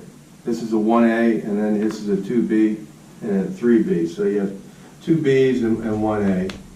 And they're all the same height, but what the difference is, inside them is the reflector of the light itself, and they have different cutoff patterns. There's patterns that shine out, patterns that go long, patterns that go circular. Gotcha. Okay. So with this one, if you look, you can see it's like a big clam maybe, it's like this, and then these ones on the driveways are longer and narrower. Okay. So that's the reflector up in the light fixture. Gotcha. All right. Okay, so getting back to that, the roof line is at 10 feet, and we're at 21.5 for the top of that pole. We're going to request a waiver. Again, the lighting off the property, that's the other waiver.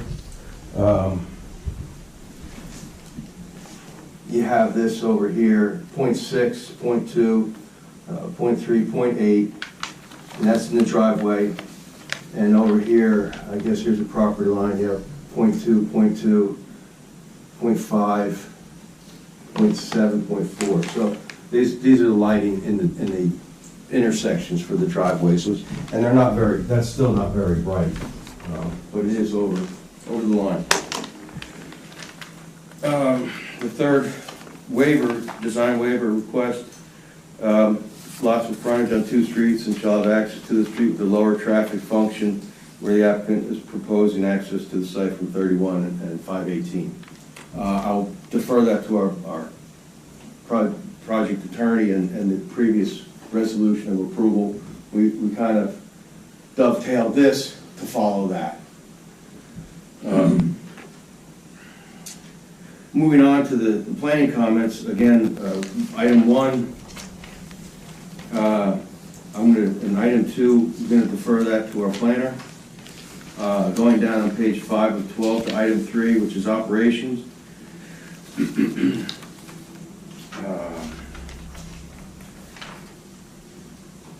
Yeah, that was, we used the one space for 150 square feet as the most conservative use for the building.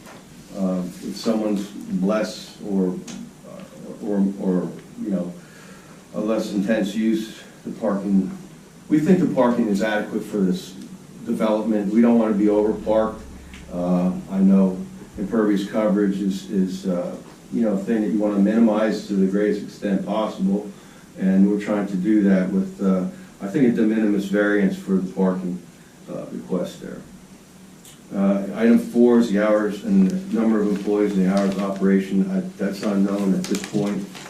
The loading space, again, I testified earlier about, I think what we're going to have is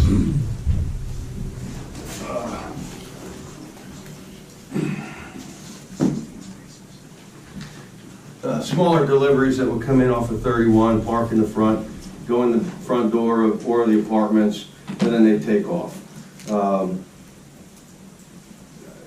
It's similar to what happens every day up and down 31.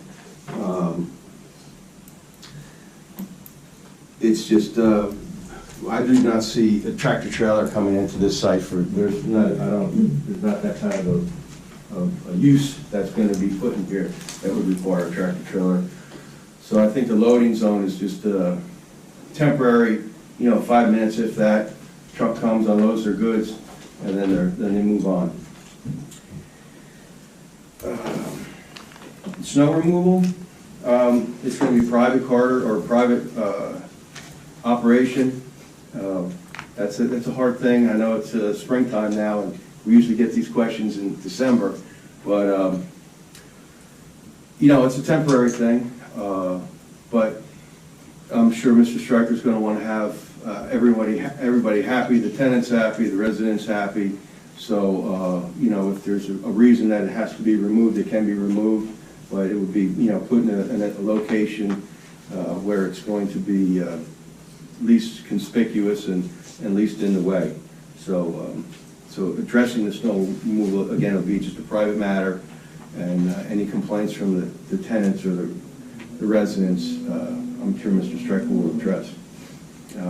Trash recycling, the dumpster, the frequency of the removal of that dumpster would be, I don't see it any more than once a week. For this, if, you know, that would be the most I could see here. I don't see something any more than that. But again, without a known user, that can always be adjusted one way, either more or less.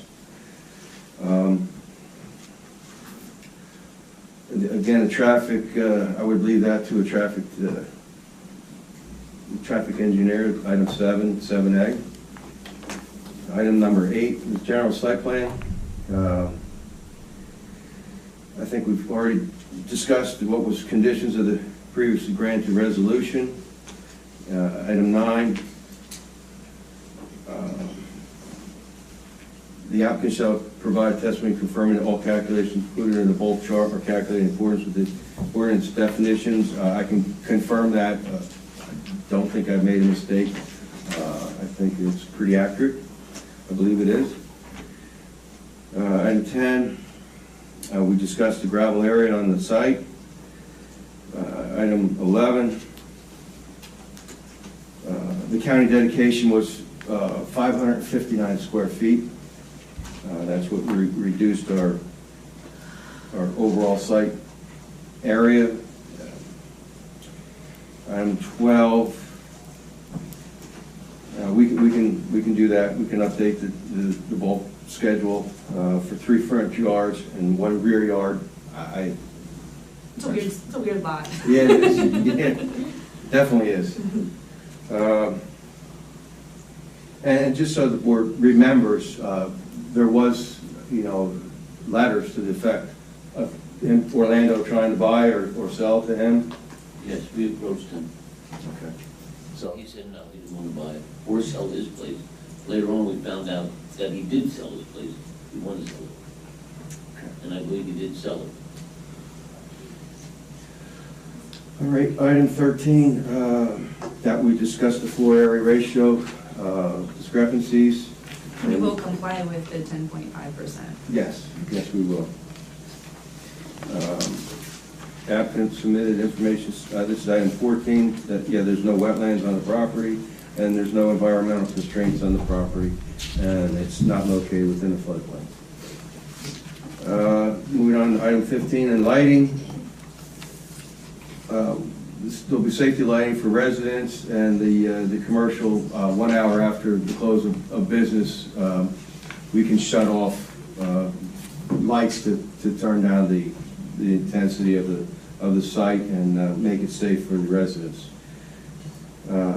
If there any lighting on the building, again, I would leave that to the architect, but I'm sure there's BOCA requirements for lights over the doors for the residential units for safety purposes. And will they be fully shielded, do you anticipate? Yeah, yeah, there's some real neat wall packs now that are LED. They're nice. Item 18 will verify that the pole does not produce any kind of glare. So we will have that as we'll comply with that one. Number 19.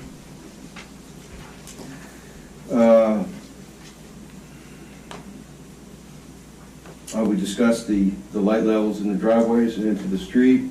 Again, we put a note on the plan indicating that the lights, being that they're LED, are programmable by your cell phone, and you can go out there and dial up the intensity, brighten it up, or dim it down. If the board engineer wants to go out for a nighttime inspection after if it's approved, he finds that it's a complaint, or he wants it's too bright or it's too dark, and you can have the owner adjust accordingly. So that note is on our plans to confirm that, or to confirm that that will happen. Item 20 is the waiver. 10-foot high. If you had a 10-foot high pole, you'd have probably 6 or 7 of them more. That'd be like bollards. So you'd have to get the light coverage. You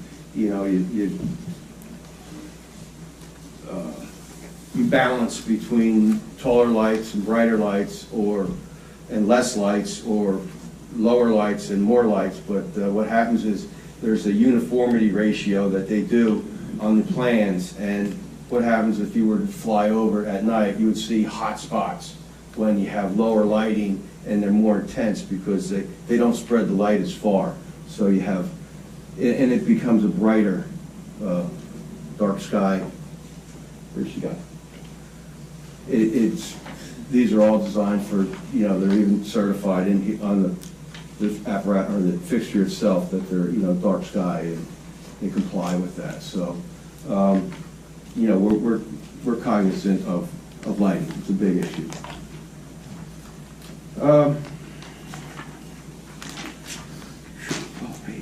Yeah, sorry. It's very detailed. Getting thirsty.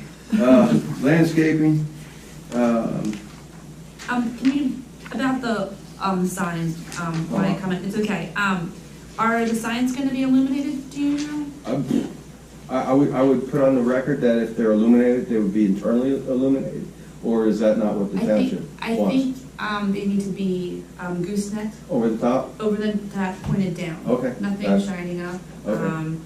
And how about internally illuminated? No? I don't believe that's fine. that's permitted. If you say it will conform to the ordinance standards, that would be all right. Okay. Absolutely. I like them better because you get like the umbrella look to them. Mm-hmm. They look. Okay, item number 22. We're removing 21 trees, okay? We're not clearing any more than 30,000 square feet of forest, so I guess that's not applicable. Okay. Item 23. For the most part, I understand the landscaping is native species to New Jersey or the area. If they aren't, I'll verify with the landscape architect and make sure that they are, but I know that's been a big one lately too.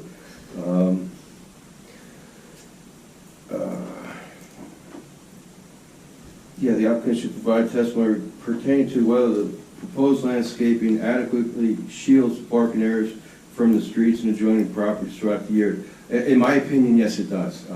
We've sprinkled in deciduous trees, we've got some evergreens in some areas, and there's a lot of fluctuation throughout the site. And if you really did look closely at there's a lot of landscaping along the building, and he tried to, when you get to the building itself, that you're in a landscaped area. It's not going to be denuded of landscaping. So the architect, he did a good job, I think, and I think it will look nice throughout the year. Parking and circulation, item 25.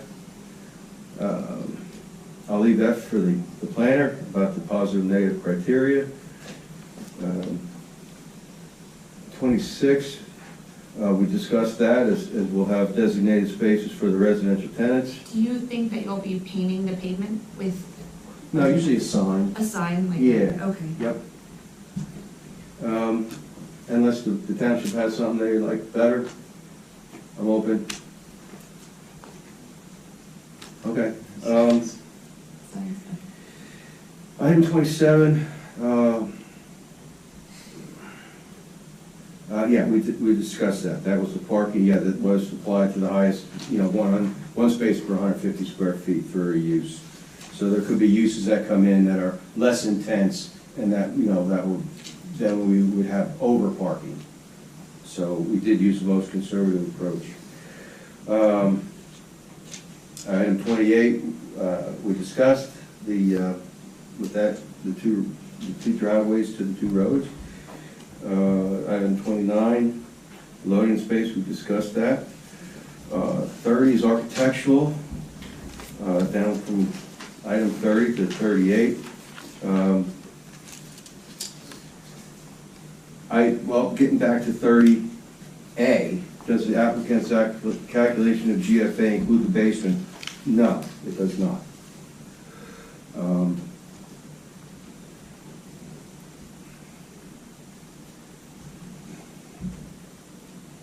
Lord Attorney, what say you? How is it going to be used, the basement?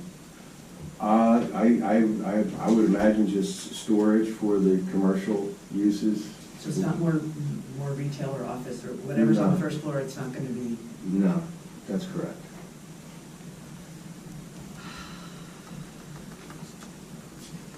Should I just move on? So is your testimony that it's going to be used as a cellar, utility area, heating, cooling room? It's not going to be used, it's not going to be usable space, in other words? Correct. It appears that it would be the mechanicals would be located under there. What, if any, fire apparatus would be required under there? I guess really the utilities. No storage for the residents? It doesn't appear to be, no. Storage for commercial units, Yes. because they have access to it down. Right, yes. Storage for the commercial units. They're the only ones that have access. And they're individual units. Okay, moving on. I'm moving down to 39, the signs. Again, I'm sorry, we don't have a detail for the sign. The architect will provide that. And item 40, yes, the signs are at least 10 feet. What freestanding signs that we will show will be at least 10 feet from the property line. We have that shown on Route 31 and on Route 518. I think they're 16 feet back. It's 16 because of the site triangle that the county wanted. So the 10 feet on 31 may be adjusted, but And the note on your plans do comply with the ordinance. The maximum sign area of the face is 32 square feet, and that's what the note on the engineering plans say. So as of right now, they do comply, but the detail would be able to confirm that information. I'm sorry, there's going to be two signs that are 32 square feet? One on 31 and one on 518? Yes, there's a sign, there's, what, you can't see it in here, but there's one here, and then there's one here. One at the entrance from Route 31, so people on 31 see it, and then there's another sign along the 518 frontage. And that's also 32 square feet. At this time, yes. 4x8 sheet plywood, spray painted, I don't know. The houses across the With street. lights. There's houses across the street. Oh, yeah. So, Well, there's a bank there too. You know, they got signage. Okay. Where did I get to? 41. Again, the building facade signs, I don't know. We would comply with any township ordinance regarding them. Again, the architect's plans would address that. Items 42, 43, 44, 45, 46, I'd like to have the project attorney discuss those items. Moving on to page 11 of 12, item 47, we will provide the detail, the enclosure detail will be a board-on-board fence. It's similar to what's around it now. All the way around the Yep. whole enclosure, Whole all thing, board yeah. and board? 6 feet high, yes.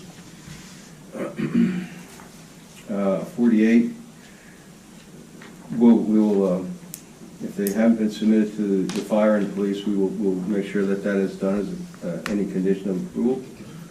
49, I am not aware that it is within a historic district. I've done what I could to research and I didn't find anything, nor is there anything on site that's historic.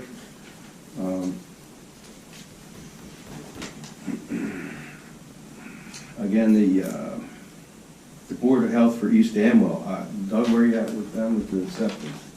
Did they have to go through them? The septic, we had Brooks soil logs done, we had septic design. Okay. It was submitted to the Hunter Okay. County, and I believe the state also All right. was Yep. involved in that, and they were approved, all was approved. Okay. 51, the applicant shall provide testimony pertaining to the Hunter County Planning Board Development Review Letter. Again, we will provide their latest letter, which is December 21st, 2021, which is a conditional approval. Item 52, we will get the outside review agency approvals that required, the soil erosion, the DNR canal, the DOT, the county. The only one, the EP, we don't need anything for TWA or stream encroachment or wetlands. And 53, comment noted, and 54 comment noted. So if you have any questions with that fine report, available. I had one comment that I actually missed in my report. It has to do with the electric vehicle charging stations Aha. and the state law. Are Okay. you required to provide any electric? Yes, we will provide it. Okay. How many spaces do you think? Probably 2. 2 spaces?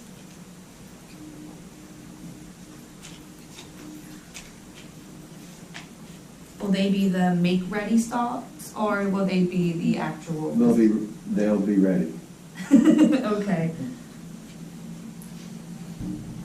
Great.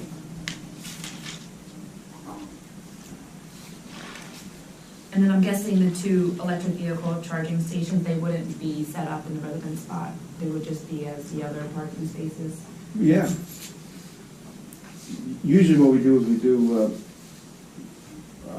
we'll put one as a handicap and then one next to it. Okay.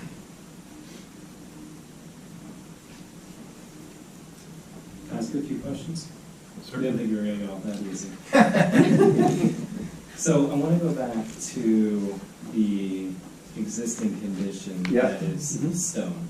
Yeah. And I understand that your survey, which dates back to originally 05 or 06, showed stone, and the site plan that you currently Mhm. submitted shows that stone area, and you're taking credit for Correct. 50-some% Right. of impervious coverage. But when I drive by the site, You gotta get out. admittedly, it did not get out, Okay, but Yeah. it looks like lawn area. okay. So, what assurance does the board have, or what proof can you provide to us? I mean, do you have some recent imagery, or can you actually go out there and take some photos We of can do that. shoveled I can meet you out there. soil? I just want to have a sense that Yep. that gravel actually exists. Sure. It's all fine and well that it may have been there 20 years ago, but if it was taken out, it's a different story. No, If it's still there certainly. under the grass, then you can Mhm. certainly rely on that as part of your Yeah, calculations. we can go out there and, I walked that property when this came before us before, and it was evident that you kicked through the grass and It's still there. It was there, and that's what's 2018, so. Yeah. Can you explain why we want the gravel to be there? I thought we were usually getting rid of gravel. Well, I don't necessarily want the gravel there, but if the gravel is pre-existing, then George, when he does his stormwater management calculations, can rely on some Okay. level of impervious coverage that's already there. I got it. As opposed to if it was, virgin soil or lawn area or farm field, it's kind of a different starting point. But isn't it already over it's gotta be over the impervious? It is, yeah. They, I think, taking into account the stone, I think you're somewhere on the order of 50%, 52% coverage now is what Right. they're arguing. Mhm. In the proposed, if this was to be approved with the parking area and the building, I think that goes down in half. Yes. Give or take, I don't. and down to down further, 24. to further comment on this, and to put the board more at ease perhaps, is that I stated really early in the application that it's a minor project. It's less than 1 acre disturbance and less than a 1/4 acre of new impervious coverage. So I guess I'm taking some credit for that, what's out there for that argument, but being that argument that I want to use, I'm still providing stormwater management as if it were a major development. Granted, my existing numbers are maybe a little bit better in my position, but technically, I don't want Mr. Stryker to hear this, but he might be able to get away with just 2 dry wells out there, rather than that detention basin. And so I'm very conservative on the drainage approach. Understandably, taking into account the existing conditions that are there. And to further that, it is an interesting argument, because if the gravel is out there now, as George mentioned, that really does weigh in their favor when they put the stormwater calculations together. When he says a minor project versus a major project, we're talking about, it's a big deal in terms of the stormwater design. So the threshold is when you disturb an acre of land where you're increasing the impervious coverage by more than a 1/4 acre, so 10,000 square feet or so. With all the gravel that's out there now, again, we're looking at a minor, because technically they're reducing that coverage. You don't have an increase. If it was all Because the lawn- gravel counts as. If it was all I lawn got it. now, if it was all lawn now, and there was no gravel, Right. it may be a different conversation we're having. But I will say, I do agree with George. If the stone exists, and they can show that to us, it really is over-designed in this, according to the strict sense. It is, but it isn't, because you're gonna still have to go through DOT. Oh, yeah. They still have to go to DNR Canal. Oh, yeah. I've raised comments in my report. So when we say over-designed, he's still probably gonna end up with a design like this. So I don't want anybody to think, you're not gonna be able to get away with just a dry well out there. So what they did is the right thing. But it is important to confirm that stone does exist, because Yep. that's the basis for their Absolutely. design right now, and that's why I raised the question. Yeah, absolutely. And I wouldn't be here telling you that if I didn't know that the stone's still there.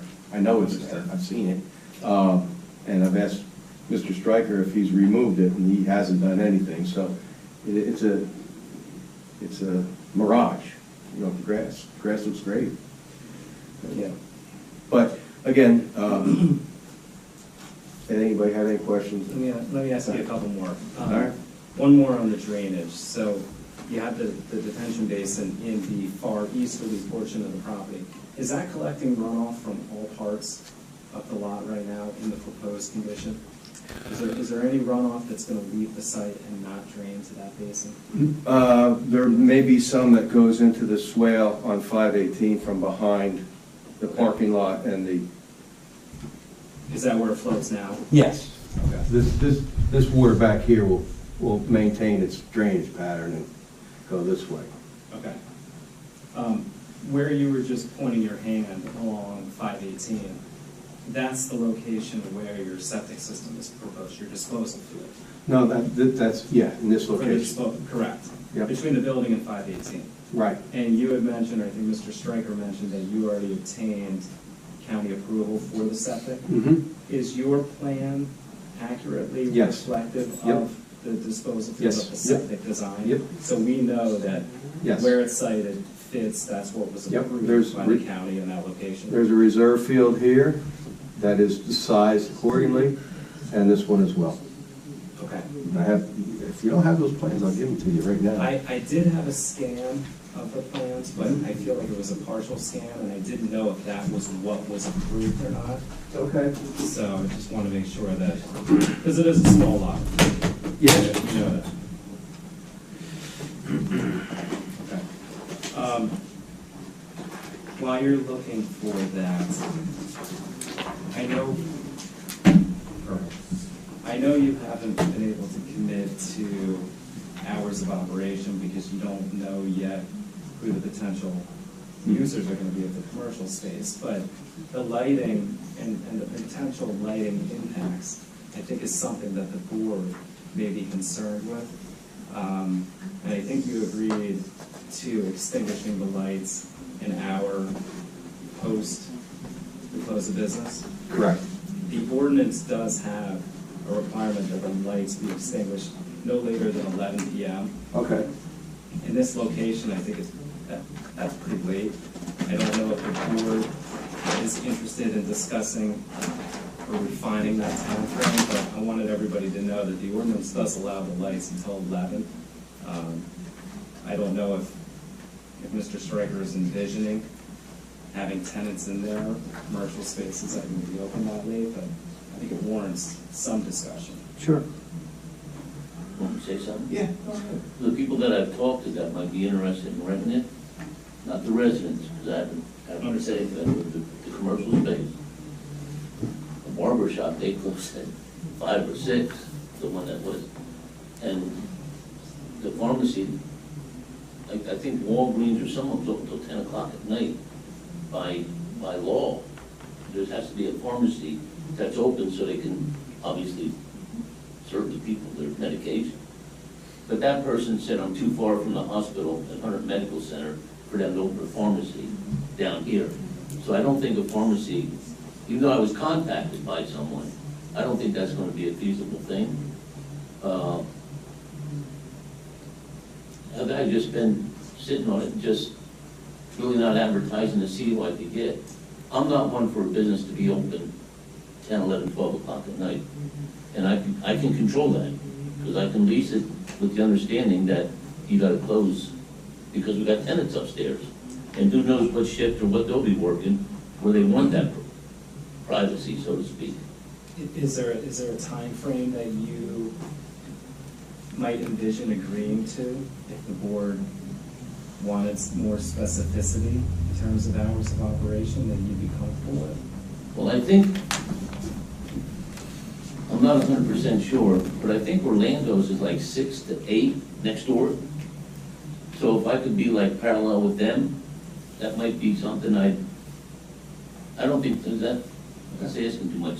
Because if he's open till 9, I don't see why I can't be open till 9.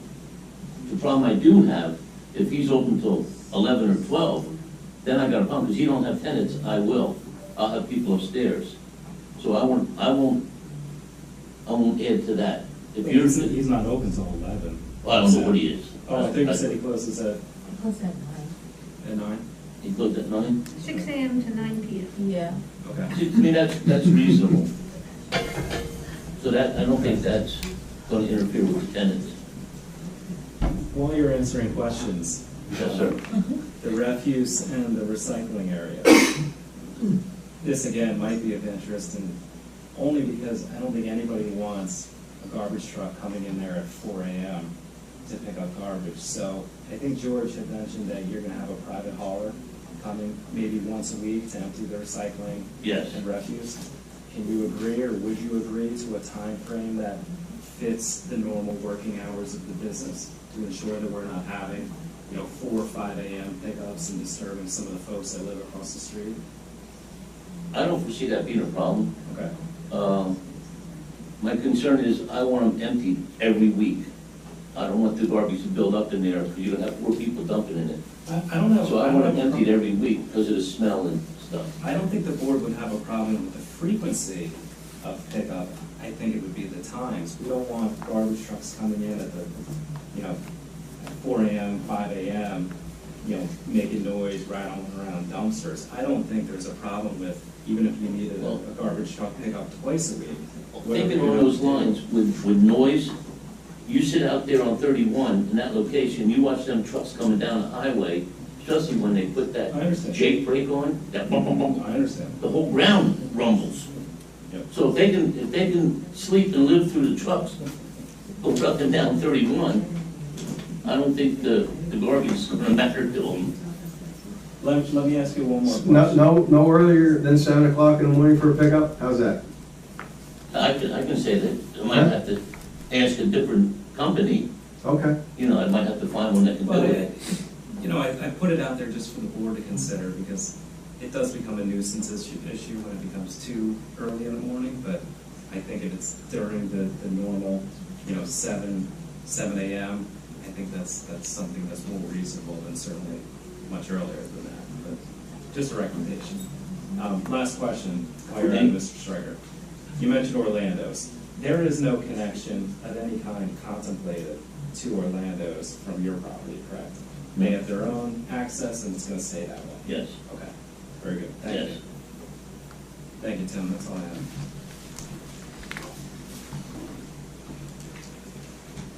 Elena, are you good?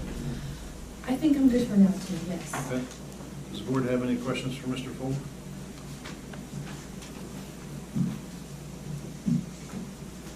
Okay. Natalie, any questions? Tam? I see you going through your notebook there, so. Yeah. The parking spaces for the residents, you said you're gonna put signage on those. Correct. I noticed that the entrance to the residential units is on both sides of the building. Correct. So do you have any idea where those spaces will be? Well, we would try to space or 2 on one side and space 2 on the other side. Right. Yeah. And I assume they're probably gonna be along the bay of parking that's adjacent to the detention basin, not necessarily? In this location? Well, I'm just trying to. Yeah. I mean, I'm just thinking the businesses are probably gonna want as many spaces Sure. close to them as possible during the day. Mm-hmm. So if you sign those for residents, Probably, yeah, that would make most sense. so there'll be 2 on the bottom, 2 on the top. Those are Correct. detention bases. Okay, all right. The landscaping. Mm-hmm. I'm a little concerned about the landscaping. Well, I mean, not all of it. But the landscaping along 518, Okay. a lot of the material you have there is deciduous, or there's some evergreen that doesn't grow very high. I'm concerned about the traffic, the headlights going through that landscaping, because there are residences across the street. In this location? Yes. Yeah, a lot of those plants are deciduous, or, as I said, Sergeant junipers, they don't grow very tall. Okay, we could bring in the, You could work with Bill's landscape architect. sure, absolutely. Yep. I think it could create a more effective buffer there. Yep. The 32 square foot sign on 518. Seems a little large considering the residents across the street. I mean, if somebody can, I can see it on 31, people are going faster, you need a larger sign, so people can register if they're going faster. 518, and people need, I think they'll know that entrance. Okay. If they're coming there. Would you consider a smaller sign? Certainly. 8 square feet or something? How big, I'm sorry? 8 square feet? 8 square feet? Well, that's 2 by 4. The ordinance allows for 32 square feet. That would, I can't make that decision. How about 20 square feet? 20? We'll meet you in the middle.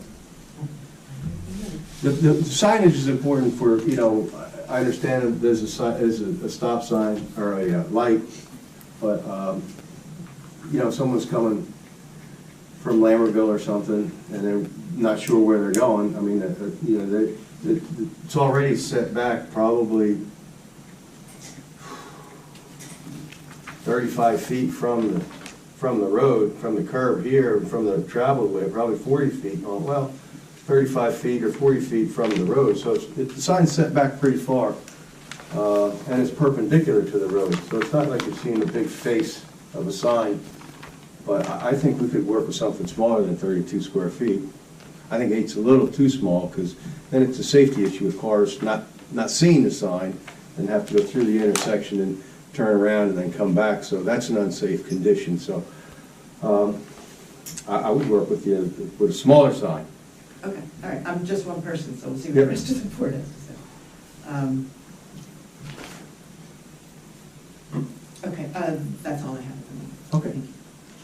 Actually, speaking of the standalone signs, once again, do you think are they gonna be like monument signs, like with the total height of, like how high off the ground? You know, I'm just trying to get a feel for what exactly this sign's gonna look like, because I haven't seen anything. The monument sign, you know, where it's kind of like a rock or brick or something? That's not what we had thought. No? In the beginning, they had 2 posts with the sign between it, then it had like a little roof over top of it with the lights coming down on it. I don't have it. You don't have a mock-up of it or anything? I don't think so, no. Like, if you know how tall you were thinking it was going to be? Because that's, you know, these are all kinds of things to take into account with the signage. Like the height or the width or... I think, you know, it's hard to tell what it's gonna look like if we don't see what it's gonna look like. 32 square feet offers a lot of creativity.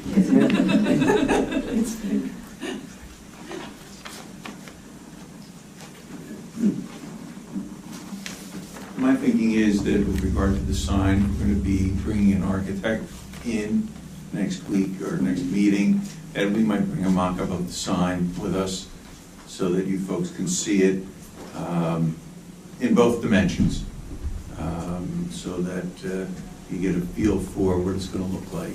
Okay.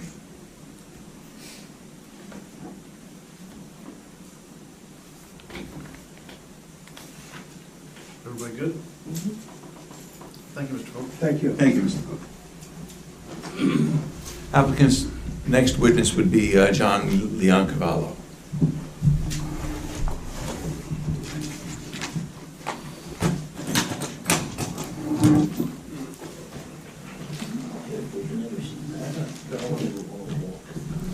Good evening. Good evening, sir. Please raise your right hand. Do you swear that the testimony you're about to give with regard to this application will be the truth, so help you God? I do. Please state your name for the record and spell your last name. First name is John, last name is Leon Cavallo, it's Leon-C-A-V as in Victor, A-L-L-O, all one word.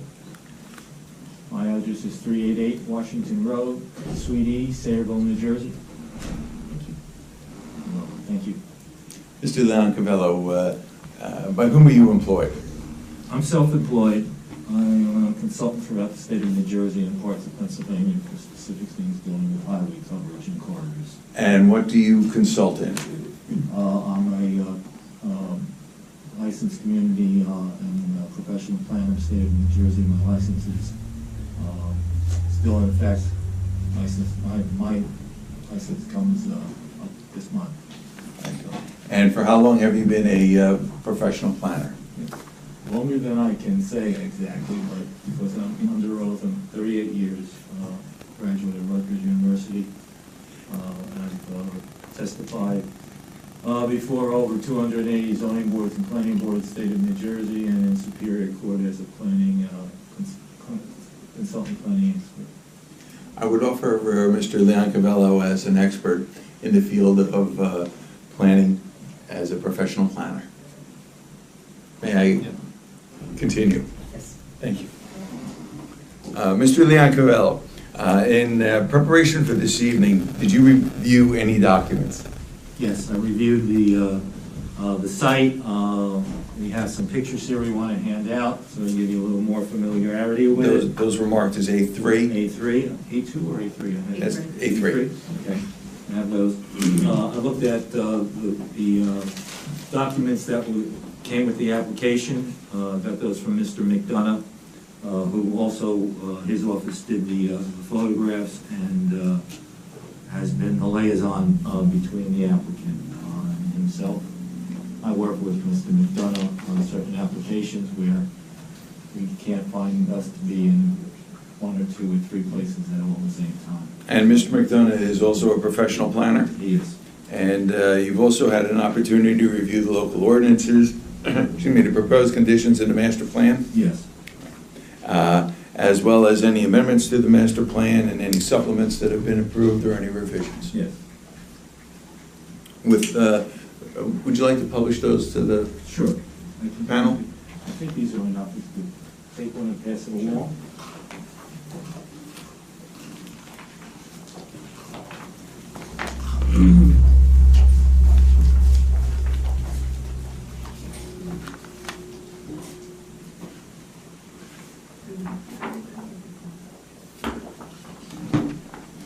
Just quickly to get everyone oriented here for that. Top of the page is north. This shows an X. Southeast is Route 31. The property is highlighted in yellow. Southwest is Lambertville, Hopewell Turnpike, which is also County Road 518. Towards the bottom of the half of the page, there's a Northfield Bank and a number of substantial small and medium-sized single-family homes. In the middle of the page on the left side is Orlando's Cafe, and the forest stand is in the triangle area, and that's the property in question. The next page shows on the ground the street view subject to from Route 31, which is the vacant lot on the right. And it has grass on that side, and you can see it undulates a little bit. That's where maybe some of the gravel is, if there was storage for construction that wasn't there at the time. Makes some sense. And then the next page is looking north, somewhat north on 518. You see the White House, which has a second story. And this application would fit in with a lot of those structures in the area and not be too intrusive, and then be covered by some adequate landscaping, or more landscaping if you desire it, to make sure that the headlights don't glare the residents. And Mr. Leoncavello, are you familiar with, after your review of the documentation in connection with this application, are you familiar with the proposed development? Yes. And what is your understanding of the proposed development, and what, if any, variances would be required? Okay, I'll go over those quickly because the hour is getting late. People want to go home. The construction is a mixed use, which is good. First floor is commercial space, I believe, from my understanding and experience here. It's 2,400 square feet, and there will be 2 dwelling units on top of the 2 retail or commercial structures or spaces. One of them will be a COA unit or affordable housing unit. The property is located in the Mountain Saraland District, and it has received already, I believe back in 2018, as was referred to by the past witness, the engineer, a D4 floor area ratio variance, also a D1 variance, use variance. The relief which is asked for, and again, the site is undersized significantly because in the Saraland Mountain District, the lot size of the proposed area is 15 acres, which is quite different than 1 acre. This creates a problem and is the primary driver behind having a number of variances that are existing already on the property, and they would be the lot area. It's about 1 acre, maybe a little over 1 acre now, and it's an existing condition. The lot width is 228.66 feet at the widest point of the triangle.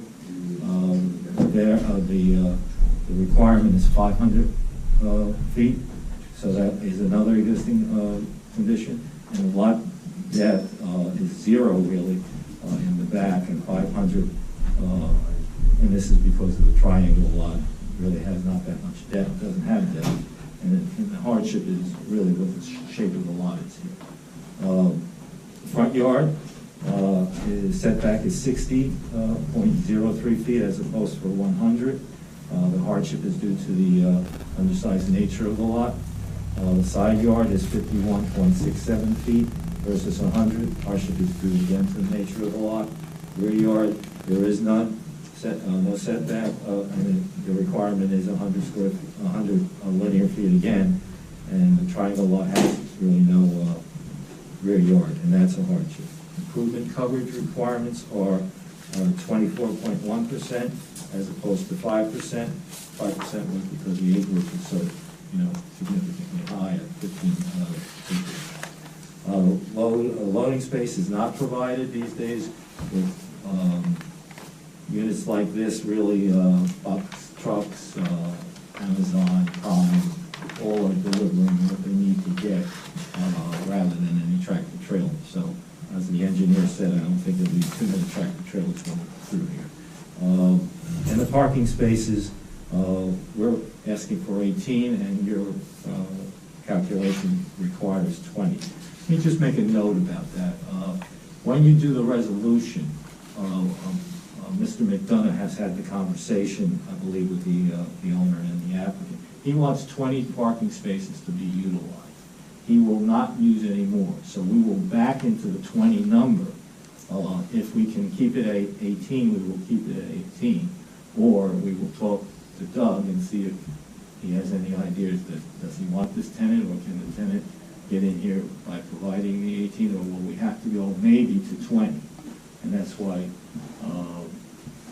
we don't think we'll have to do that.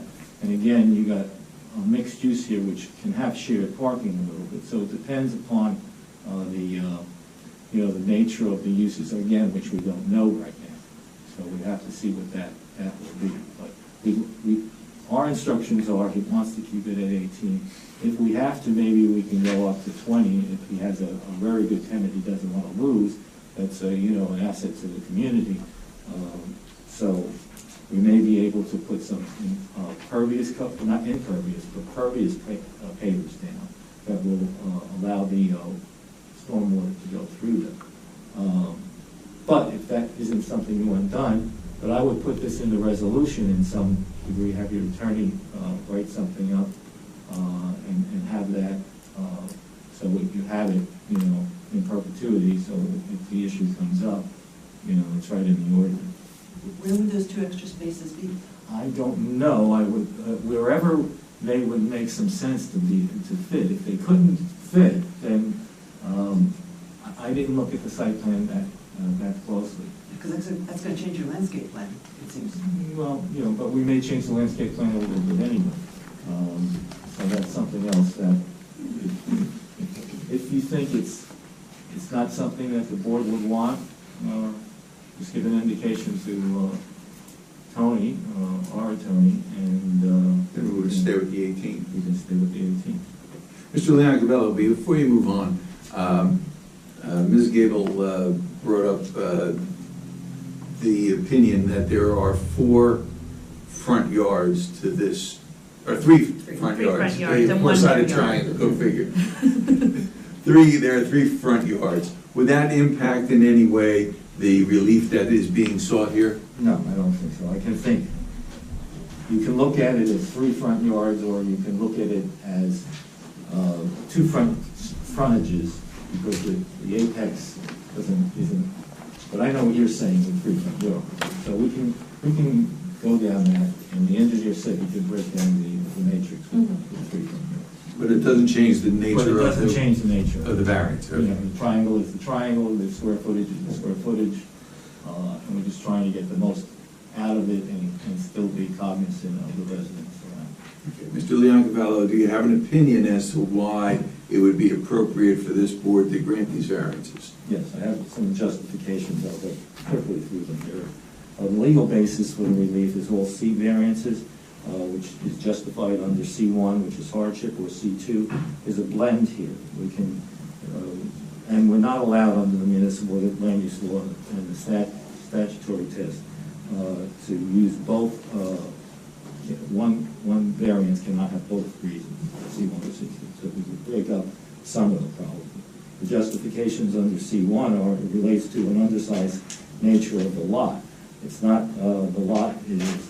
It's not the oversized building that we're saying, and we don't have an oversized building here.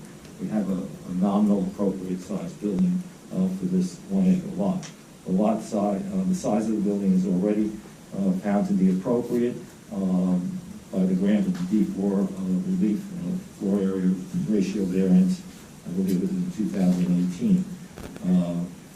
Whereby the relief relates to the land and not to the building. This is the basis of a hardship relief. No other land is available, as was discussed with the engineer and the applicant, to cure the lot area deficiency. So we really have a bona fide practical difficulty here with doing this. The justifications under C2 or the benefits of the application as a whole substantially outweigh any detriments. This comes from New Jersey's case law. There's numerous project benefits from this application. The mixed use is favored by community planners for efficiency and economy of scale. The project will deliver a new housing stock, including an affordable housing unit. The project will improve the visual environment with an attractive new building, which has good aesthetics, and it's different from your normal construction, as far as I can see from the architectural plans that looked at them. So they're interesting, and they provide some type of eclectic look that may be in concert with any historic district or the mountain district. The project promotes core goals, planning goals, for efficient use and variety of uses. You have highway corridor here.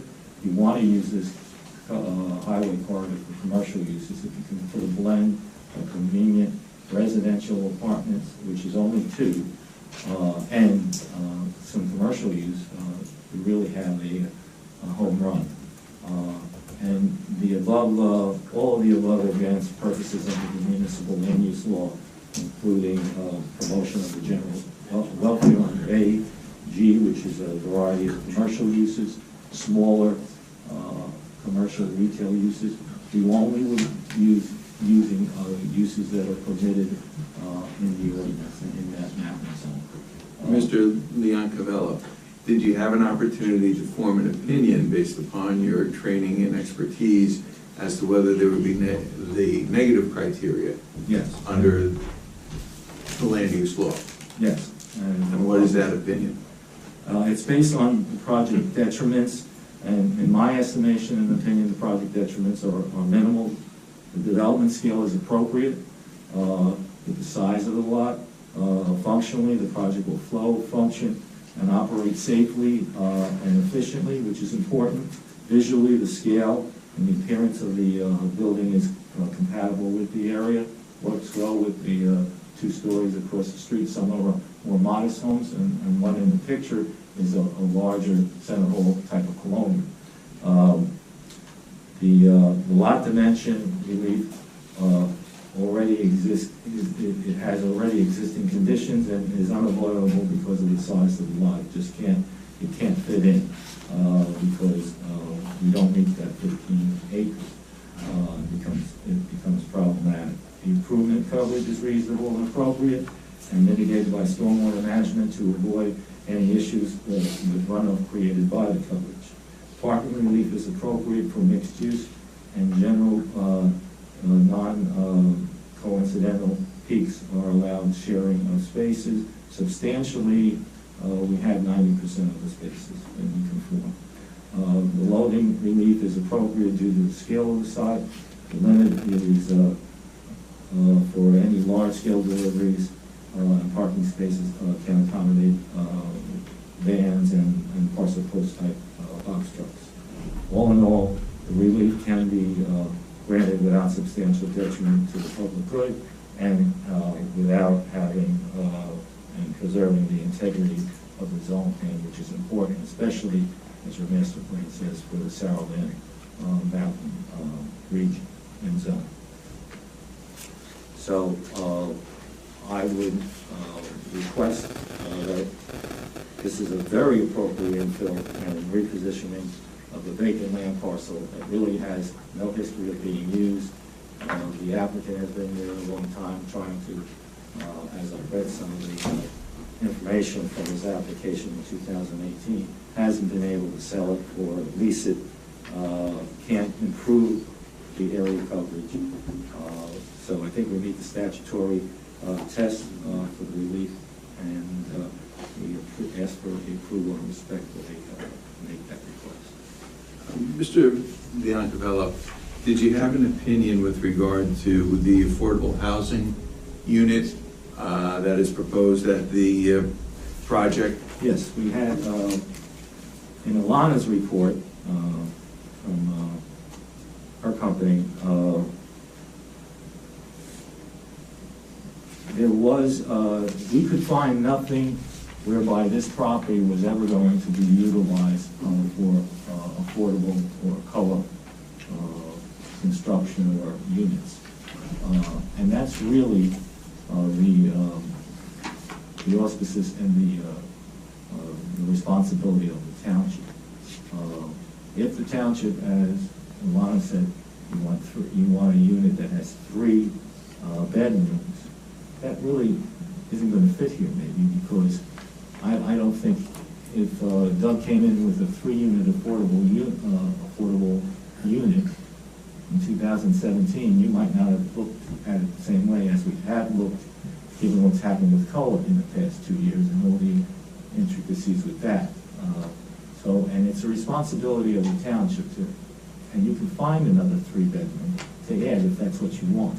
Here, I think it's appropriate to have the 1-bedroom makes some sense, and not to enlarge. We're shrinking the footprint a little bit to keep the numbers down. So I think if you agree with that.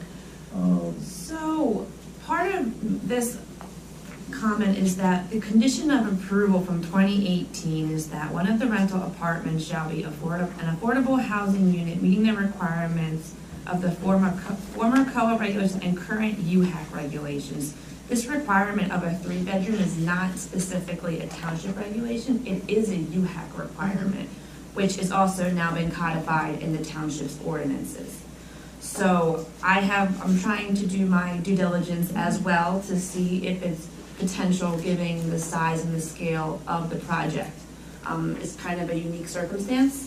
But that's why I posed the question in my report whether or not, another 1 or 2 bedrooms could be added to that unit. Because, the condition of approval was in accordance with current UHAC regulations, and my understanding is that what was current in 2018 is what is current now. Right, and you made a comment about seeking a waiver, and seeking advice of either the court or the special master. Have you heard anything back? I have not heard anything back. I'm not surprised. I am working my absolute hardest to get an answer regarding this. And I can tell you, Mr. McDonough has also reached out for the special master, for the court master. Yes, I am He has his very cell much phone. trying to get an answer so that way we can move forward one way or another. Well, the problem there is that the township's already settled. There's a settlement agreement in place, and many of those settlement agreements, and I suspect that this township settlement agreement is the same as every other, in that the township is going to comply with UHAC, that any new affordable housing that's going to come in is going to comply with UHAC. And this was a specific condition that was imposed on this applicant in 2018, and all of what we're talking about right now with the affordable housing litigation and settlement agreements, that's been going on since 2015. So this is, you know, what's happening now in 2022 is nothing different than what was going on in 2018, and that I suspect is why the board at that time imposed that condition. So is there a possibility that we can add another bedroom to that apartment or two if possible, so that we could comply? We would have to talk to the architect, but I Okay. think candidly, when I look at the dimensions, I'm not sure, these are gonna be tiny, tiny rooms. I mean, these are gonna look like dorm rooms. Because we're talking about two bathrooms, right? In There's each- two bathrooms, yes. There's two bathrooms in each unit, but one bedroom? Yes. Half bath. Oh, there's one and a half, there's one and a half, got it. So that would make it pretty difficult. I think just the overall size of the project, the footprint just though may not allow for two bedrooms. For what it's worth, I mean, Tim, you and I heard that previous application. Yes. The use variance application. And the way this affordable unit even came up, we were just talking about, you know, approving the use variance and what the conditions are. And one of the board members asked the applicant if they would mind, if you would mind making one of those apartments affordable, and he said, no problem. I don't recall any long talk about UHAC. Okay. It was just, can we have another affordable unit? Because we were looking for affordable units all the time. Well, this board has the power to amend any conditions. I mean, we're still before the zoning board of adjustment. I'm personally, well, you know, we'll wait for deliberation, but I just wanted to give that back. No? It's in one of the amended settlement agreement with Fair Share Housing Center. It does not specify the bedrooms, but the requirements of UHAC still apply. Yeah, but is this site in the settlement agreement? Yes. This site is in the settlement agreement? In the amended settlement agreement. Is it? Okay. Approved family rental, block 42, lot 12.01. So that must come after the use variance. It was an amendment to the settlement agreement that was dated July 11, 2019. It's also in the housing element and fair share plan the board adopted in August 2019. Okay, so this I've done my homework for All right, this good. meeting. Well, no, I'm glad we're having this discussion, Yes. because now it becomes more complicated. Yes. Because now, I don't know that you're ever going to get an answer from the special master saying, sure, waive, because it's a settlement agreement that Fair Share Housing Center was a part of. They were a party. So this becomes a little bit more complicated. Yes, and I have talked to the Township Affordable Housing Attorney as well, and we have both agreed we would rather have a one-bedroom low-income unit than no low-income unit. So, you know, hopefully, fingers crossed, I will, you know, send another follow-up email, as I always do, and see if we can get a solution before the next meeting. Okay, thank Or you. at the very least, I will have a report to report back on at the next meeting. Okay. But yeah, based on Get especially, involved. I'm happy to get involved with you. Sure. Attorney, yeah, so we can, you know, Come to a- cover our bases. Absolutely. but yeah, I think practically speaking, this really doesn't lend itself to anything other than a one-bedroom. It would be abysmal to put a family in this space just to pay homage The kitchen's only to. 10.6 wide.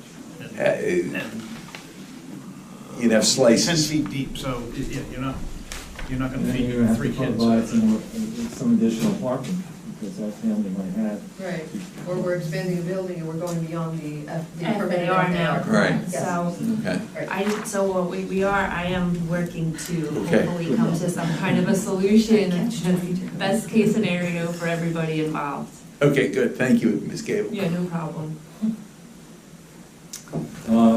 I think Mr. Falk did a good job in going through the rest of Lana's report. Maybe if there's anything you want me to add, I'd be glad to, in terms of any of the detail in the comments. But I think we went through most of them.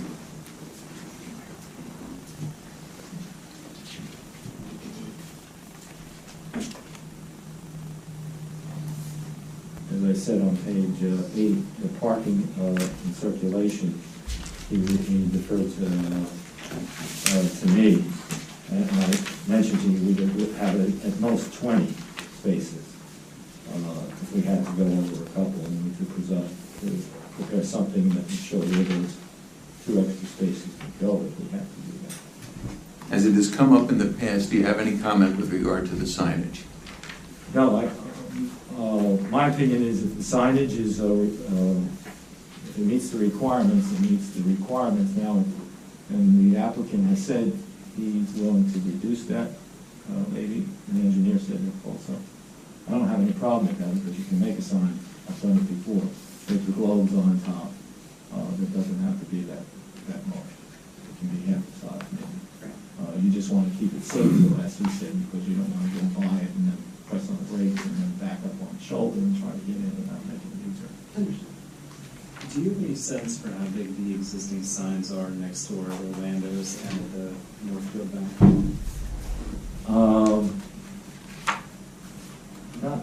Not really.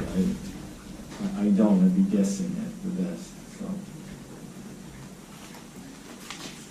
I want to say the Orlando sign is probably pretty close to 32 square feet. It's pretty good size. I mean, it's, This is a very small lot, and you have two 32 square foot signs on 1 acre. I mean, people are slowing down anyway for the stoplight, so they're not gonna be going fast on that. So, I think Elena was right, it'd be easier if we had some of the signs. We'll bring a mock-up. Okay. That'd be great, thank you.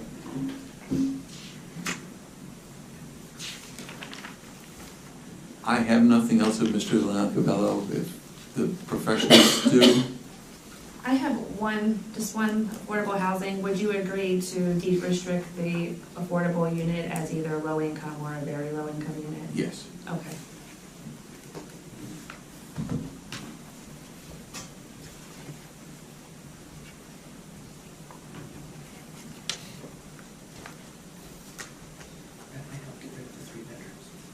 Yep.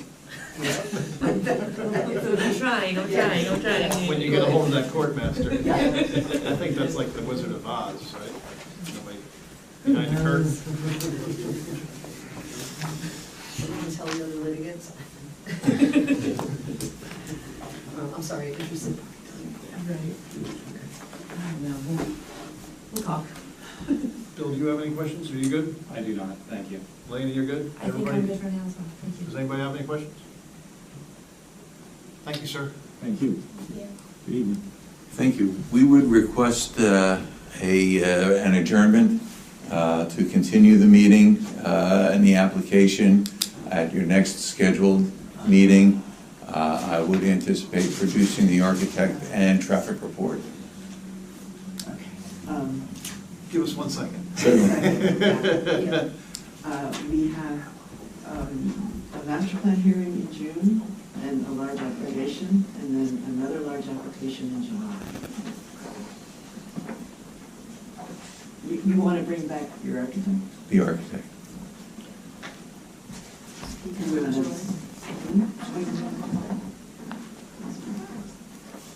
Well, yeah, I mean, this would be continued business, so we would hear this before senior housing. Yes. June isn't gonna work. July will work. Do you believe that the board may be in a position to move forward without the architect addressing some of those issues this evening? Oh, no, because we need to sign. We need See the to sign, Yeah. and I would like side and rear elevations of the building as well. Okay, I'm sorry. So the side elevations, and then because, you know, it's pretty, the building's pretty visible from Okay. the triangle. Okay. So, I like to see Three the front side. yards. Three front yards. Three front yards, yes, I'd like to see, the side. All right, then. Just one thing, we haven't opened it to the public, so are you gonna bring back all of your professionals or just the architect? I was just going to bring the architect. So then we would have, I think we would have to We open need to to- the we public need so to- that the public can ask these witnesses questions. Yeah. Can I get a motion? But first, we are gonna move this to the July, we're gonna hear this.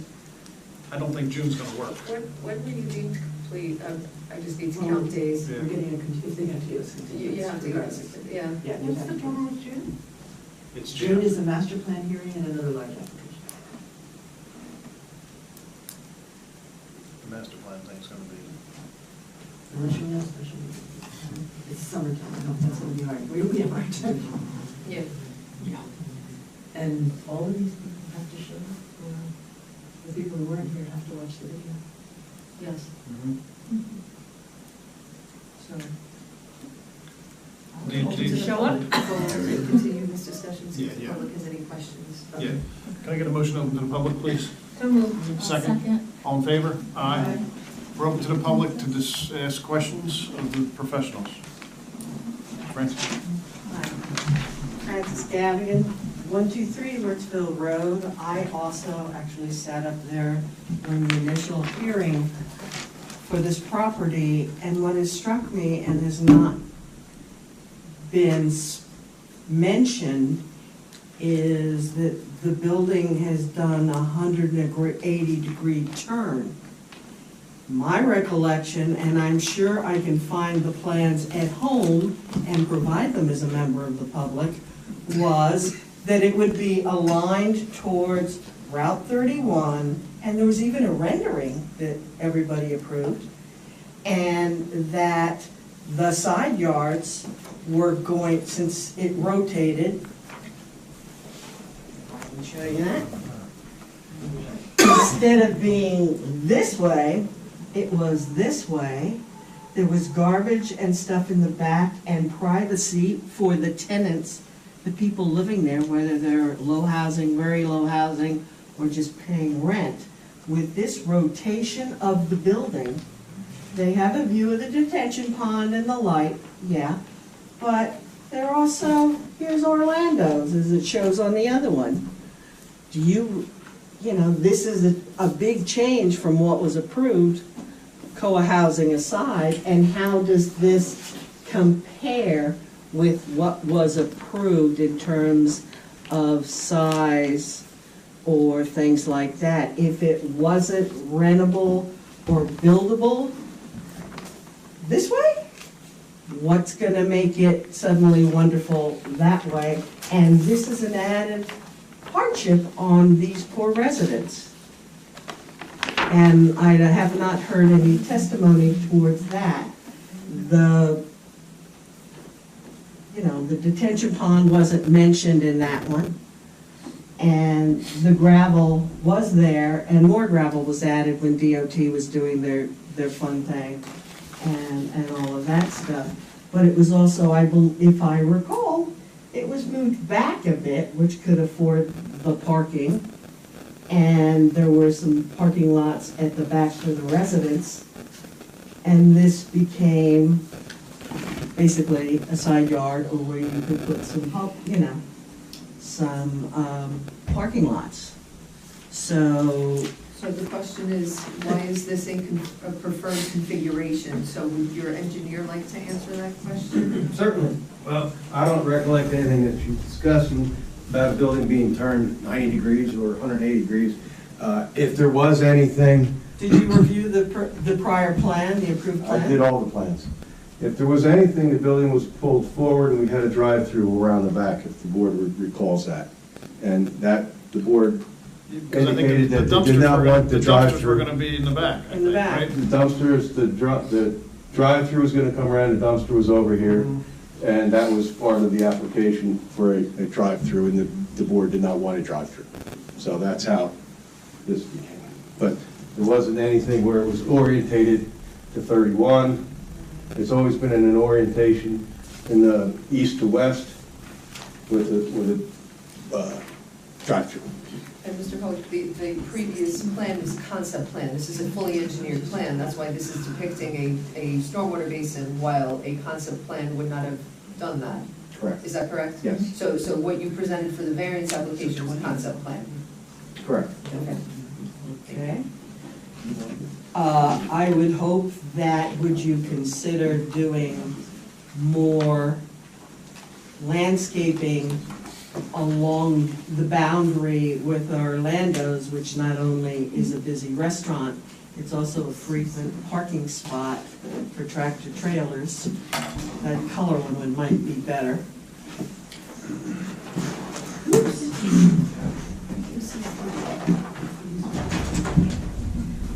Because it's pretty sparse on the side. Come on, Google. I had the picture of the signage on, Orlando's has a sign here, and it's like a pole, and there's basically 3 signs on it.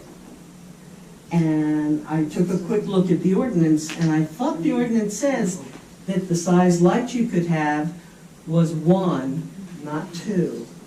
So, but some heavy boundaries or something, either plant life that's year-round to protect the people from, because this is where, when I looked up Orlando's, and also this site on Google, it shows a tractor trailer there, and then they run and they hum and then all those kinds of things. You cannot control what they do, but you can mitigate what they do by increasing not only the vegetation, but possibly an impermeable barrier to visually screen it, like a, attractive wall, shadow fog, whatever. And this is the bank, I presume. These are the residences, and this is the exit. It just sort of this is a fully developed plan and all of that, but how many parking spaces were in the concept plan?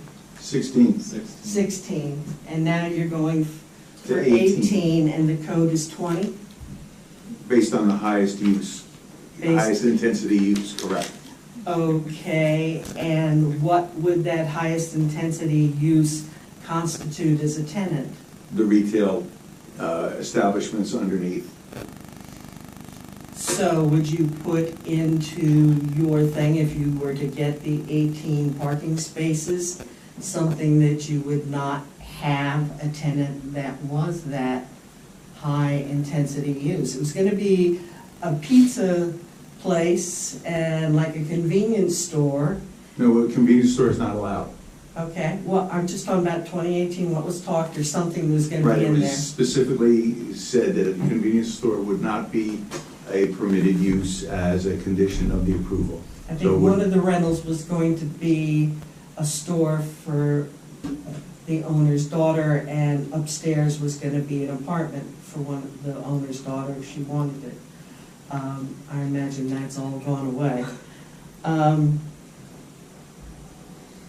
Okay, I will go and look at my plans and things like that, but I would hope that you would consider the quality of life for the residents, because, their viewscape is going to be a bit of a nightmare, more akin to Flemington along 202 or things like that, because Orlando's kind of really gets crazy.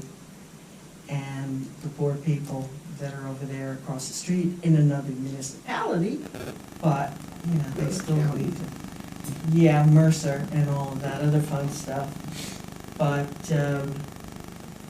So I would think one sign on the front on the highway side and a de minimis sign on the 518, because if somebody's coming down there to it, usually that light is red in that direction. It can take you half a lifetime to get it to change. And did you discuss at all with the owner or new owner of Orlando's using a common driveway? That was something specifically asked by Mr. Burr, and no, there would not be a common driveway. Mr. Burr asked whether or not there was any arrangement or any future arrangements as to whether we would be sharing any of the premises with Mr. or whoever owns Orlando's, and the specific answer was no. And that's recent or going back to 2018? I don't know, but there would be no shared driveways. Okay. I'm not even sure the DOT would permit that. I might prefer to have one going into. Anyway, I would hope that someone would consider opening that, since the property has changed hands. And usually when properties change hands, money is a little shorter. They have less money than they had before they bought it, although I think his son's running it, or the guy that said was gonna be there through August. It would certainly be an option that could make the use on this very small lot far more tenable from an environmental and a traffic perspective. Just something to think about. I guess I'm gonna go get some soup in Orlando's. But are there going to be any signs on the actual building? There is a facade sign. So there's a facade sign, and then there's the pole sign out front. Is that going to be where is that? Because I couldn't see through your engineer. The signage on the roadside. Yeah. Right to the right of the entrance driveway. Here? Francis, yes. Approximately right there. Inset 10 feet Yeah. from the property line. So the sign would be inset, so how is that supposed to help people on the highway? There's a sight triangle so that they can see it approaching. Because you cleared out, because there used to be a lot of trees there, they're gone. These are deciduous, Correct. so you've gotten rid of, all right, so it's all gonna be, winter is gonna be open season. Anyway, and entrances for the apartments are in the front here and in the back? On either side. On either side. But the only entrances to the business are on this side? Correct. Okay. And, go for one affordable unit, how about two? If you can't comply with the 3-bedroom. Just something to think about, because this is a big ask. I can sympathize with Mr. Stryker, you've owned this for a long time. But, anyway, that's it, I'll be back 2 months. Thank you. Thank you, Francis. Anybody else from the public?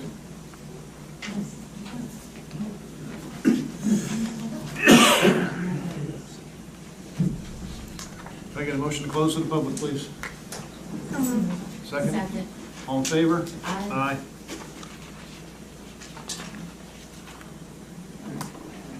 So we want to put this on the July agenda? I just don't think June's gonna work. No, I don't think so. I think this is gonna be overwhelming. But it would be first, because it's continued business. Yeah. Can I confirm that we don't have to renotice? No, you'll be carried without further notice, and if you agree that, to an extension in time if it's Absolutely. necessary. Thank you.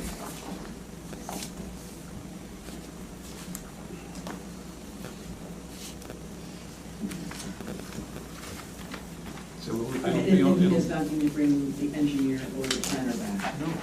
No. just the architect and a sign. And And sign. I know that there was a document that was submitted, was that the DNR? No, that was Hunter County Planning Board. It was sent to Ms. Parsons, it's addressed to her, so I don't know if it's in your records anywhere, but I will certainly provide a copy of it. Did you do that for me? That's the December 21. The septic. Oh, the septic approval. Septic, Okay, yeah. Oh. so that's the. I have the septic. Do you have a full? Oh, I don't know. Okay, so from the County Board of Health and also the Hunterdon County Planning Board. Yes. The review committee, that's also been submitted. Well, they're going to submit. I have a copy of it. Okay, because you submitted the other, the preliminary Correct. comments to Ms. Parsons. This is the approval with conditions. Yes. Okay. Okay, so if you can submit that so we're all on the same page, so we know what they're requiring. 11 copies or one? Electronic, how about Can we have it electronically? Sure, That would be absolutely. easier. It's a Yeah. lot A easier. couple hard copies to have on hand. A few hard copies to have on hand, just, Okay. you know, for the professionals. You You know how those professionals are. Yeah. Is there a new email address that we should be using since Ms. Parsons is not here? Yeah. Do you have a general mailbox, email box? No, no, it would be planning board. Planning board at East Samwell. Okay. Yeah. We know where to find you if we need you. Yeah. We can't hide. We'll clarify that for you. Okay, thanks. Okay, so can we have a motion to carry this application for C and E? C&E Route 31 LLC. Route 31 LLC to the June? July, sorry, and the date of that meeting, does anyone know offhand, because I want to make it specific. That might be July 10th. Right now, July 13th. okay, July 13th. So a motion to carry this application to Wednesday, July 13th, without further notice. So moved. And a second. Second. And a roll call. Ms. Nelson. Yes. Mr. Christopher. Yes. Ms. Stetson. Yes. Mr. Willie. Yes. Ms. Lee. Yes. Okay? Thank you for your help. Have a good night. Thank you, gentlemen.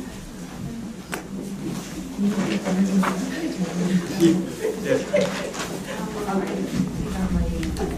don't know who I need, I just copied it. Sam, you want them to leave the exhibits? You do, right? They brought a good one. I don't know. Can you bring it back? Yeah. Yeah. Could you bring it back? You might not see him again. So those are our exhibits, so we should really keep them. We won't lose them. All right then. Well, I'm not gonna keep them.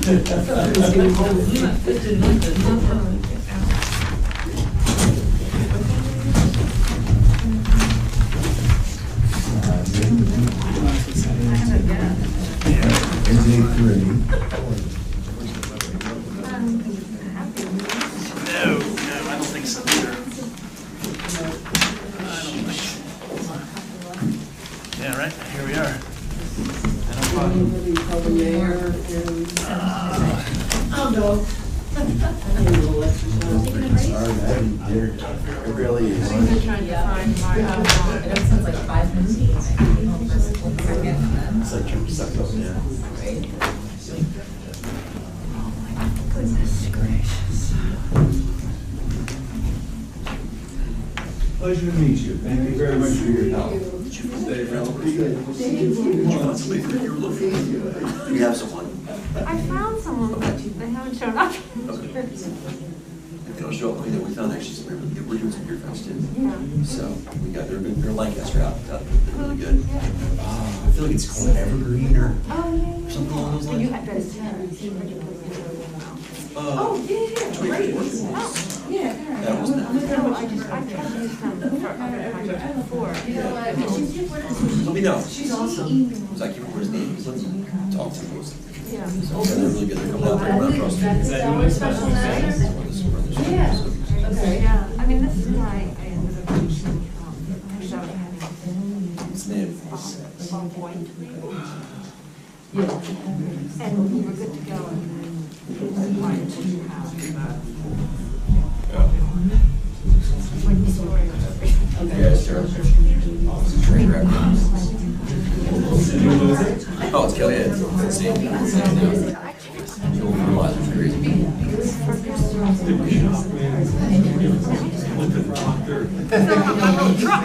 Yeah, oh yeah.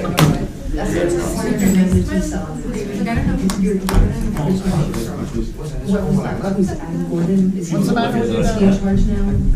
The other one. Text me from home. I think he is. I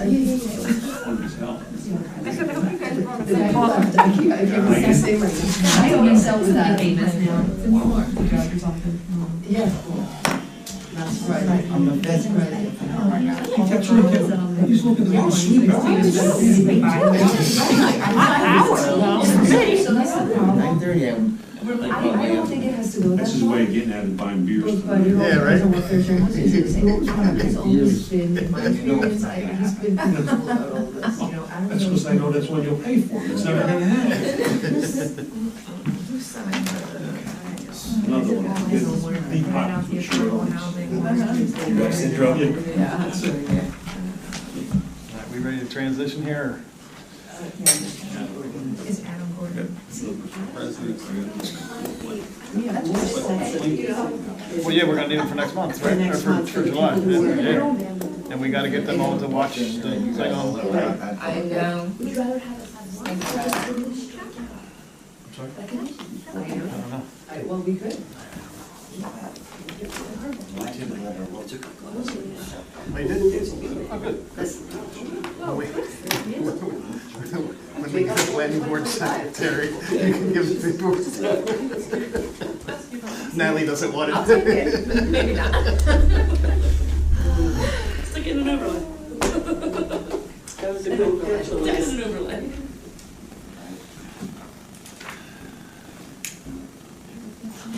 All right, everybody's back. All right, so we're gonna move on here to unfinished business. Board discussion, revisions to the master plan. Yes. Hi, everybody. You should have received the revised draft land use element for the local business, highway office, village, and residential districts. We revised the plans based upon our conversation after last month's meeting. I believe I distributed to everybody within a week of that meeting. Some changes that I will sing the hits on very quickly, given the hour.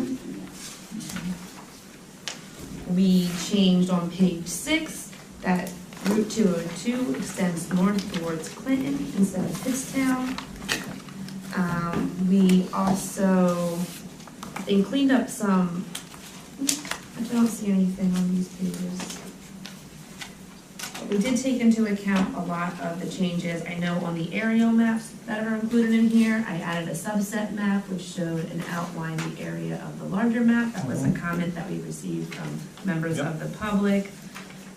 But yes, I believe the plan now addresses all of the public's concerns and additional board members' concerns.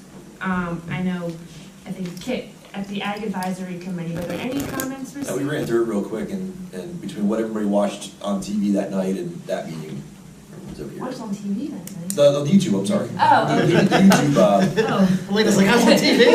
Whoa, wait a minute. I was on TV, no. Is that my contract? Did I get or something? Like, am I concerned? My meme? Did I make it? Nothing has come back to me, so everyone was satisfied. Okay. Thank you.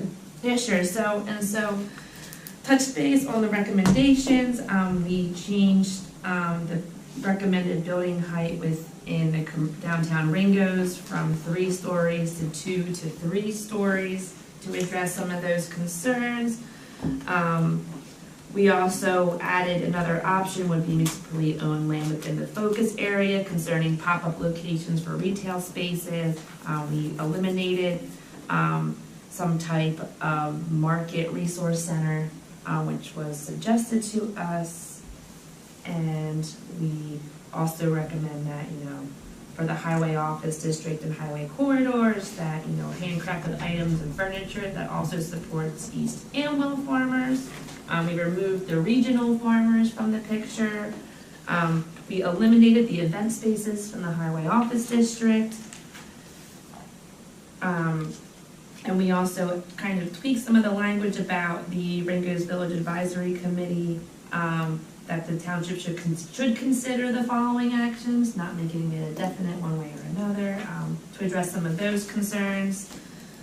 And we suggested that as a general recommendation to consider implementing more restrictive standards to help control flooding in accordance with the new stormwater management rules that the township has adopted.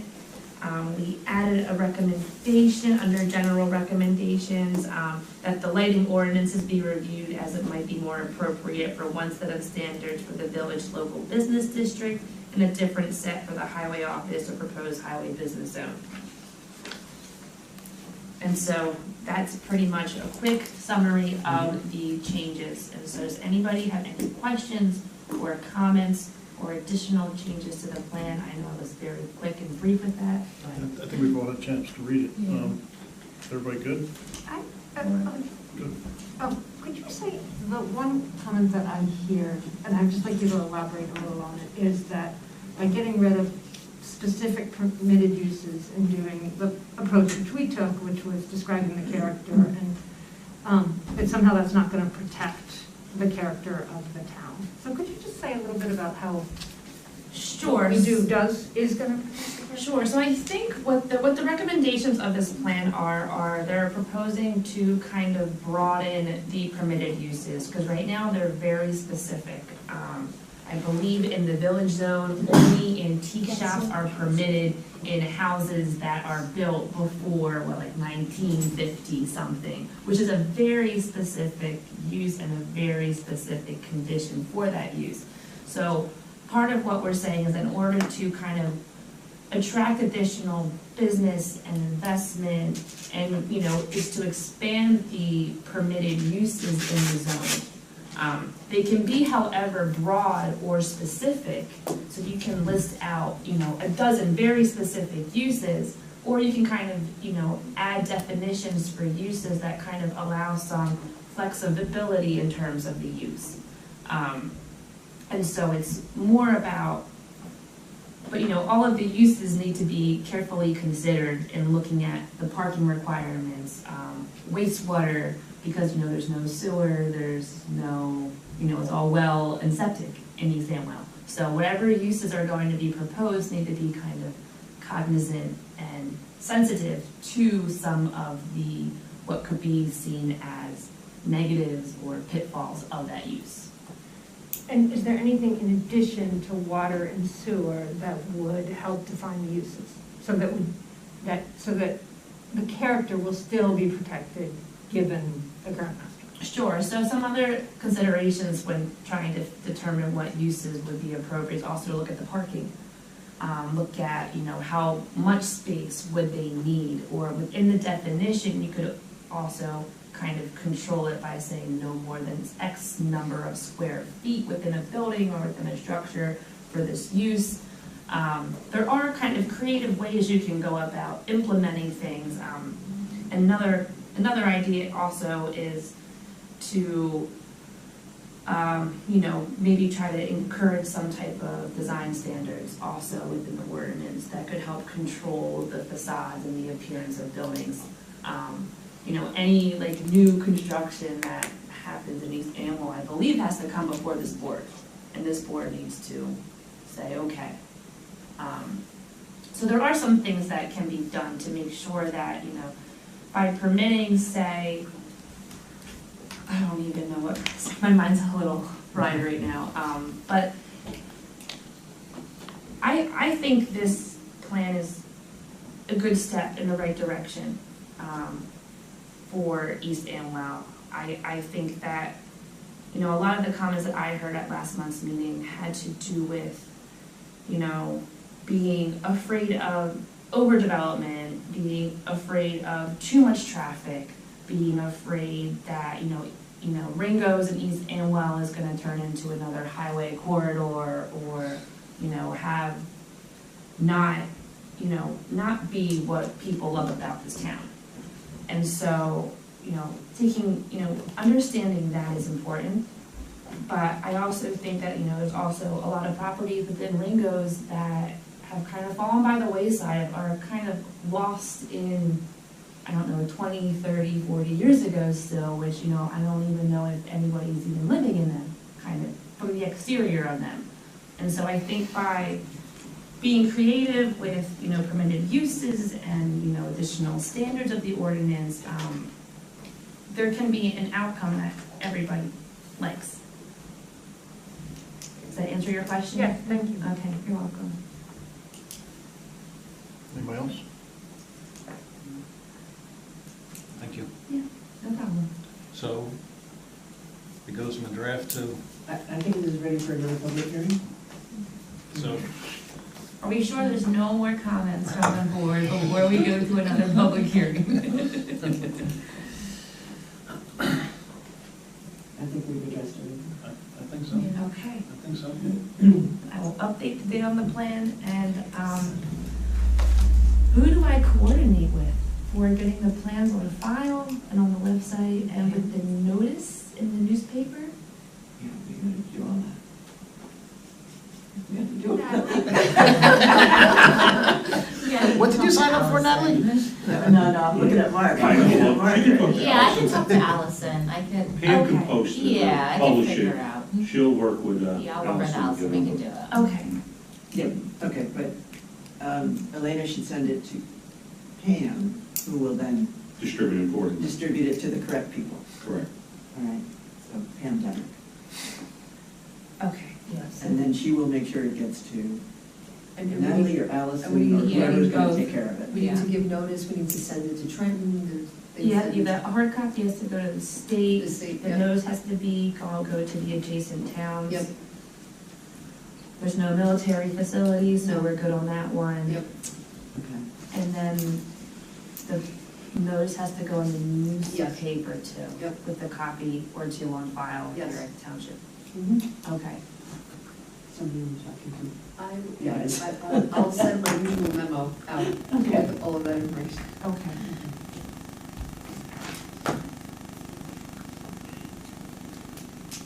So realistically, when's the earliest we can have this out to the public? Realistically? I just gotta go back home and accept the changes and PDF it out, and then get the hard copies. I'll FedEx them 2 day probably to the municipal building, and then when the, yeah. I mean, it only has to be 10 days. It's all kind of been 10 days before the Well, in meeting, advance of 10 days. Yeah. but yeah. No, I just know everybody's anxious to see it. Maybe like by the beginning of Just- next week, I can do the beginning of next week. Yeah, that'd be good. So that gives people Yeah. 2-3 weeks solid to look at it. At Okay. least a month. Sure. That's good. Thanks. Okay, thanks, Elena. 136 milligrams per Sorry, deciliter I and can't changing shove it slowly. up. Focus group meetings? Tam, you got anything on that? Okay, that's Sorry. fine. That's fine. We have no new items for discussion. Mike's not here. Marty, Environmental Commission.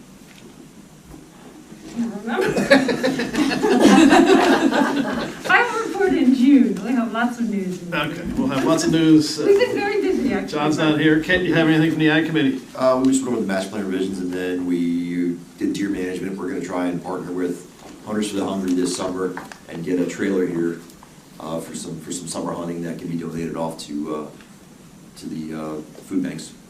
Awesome. That's cool.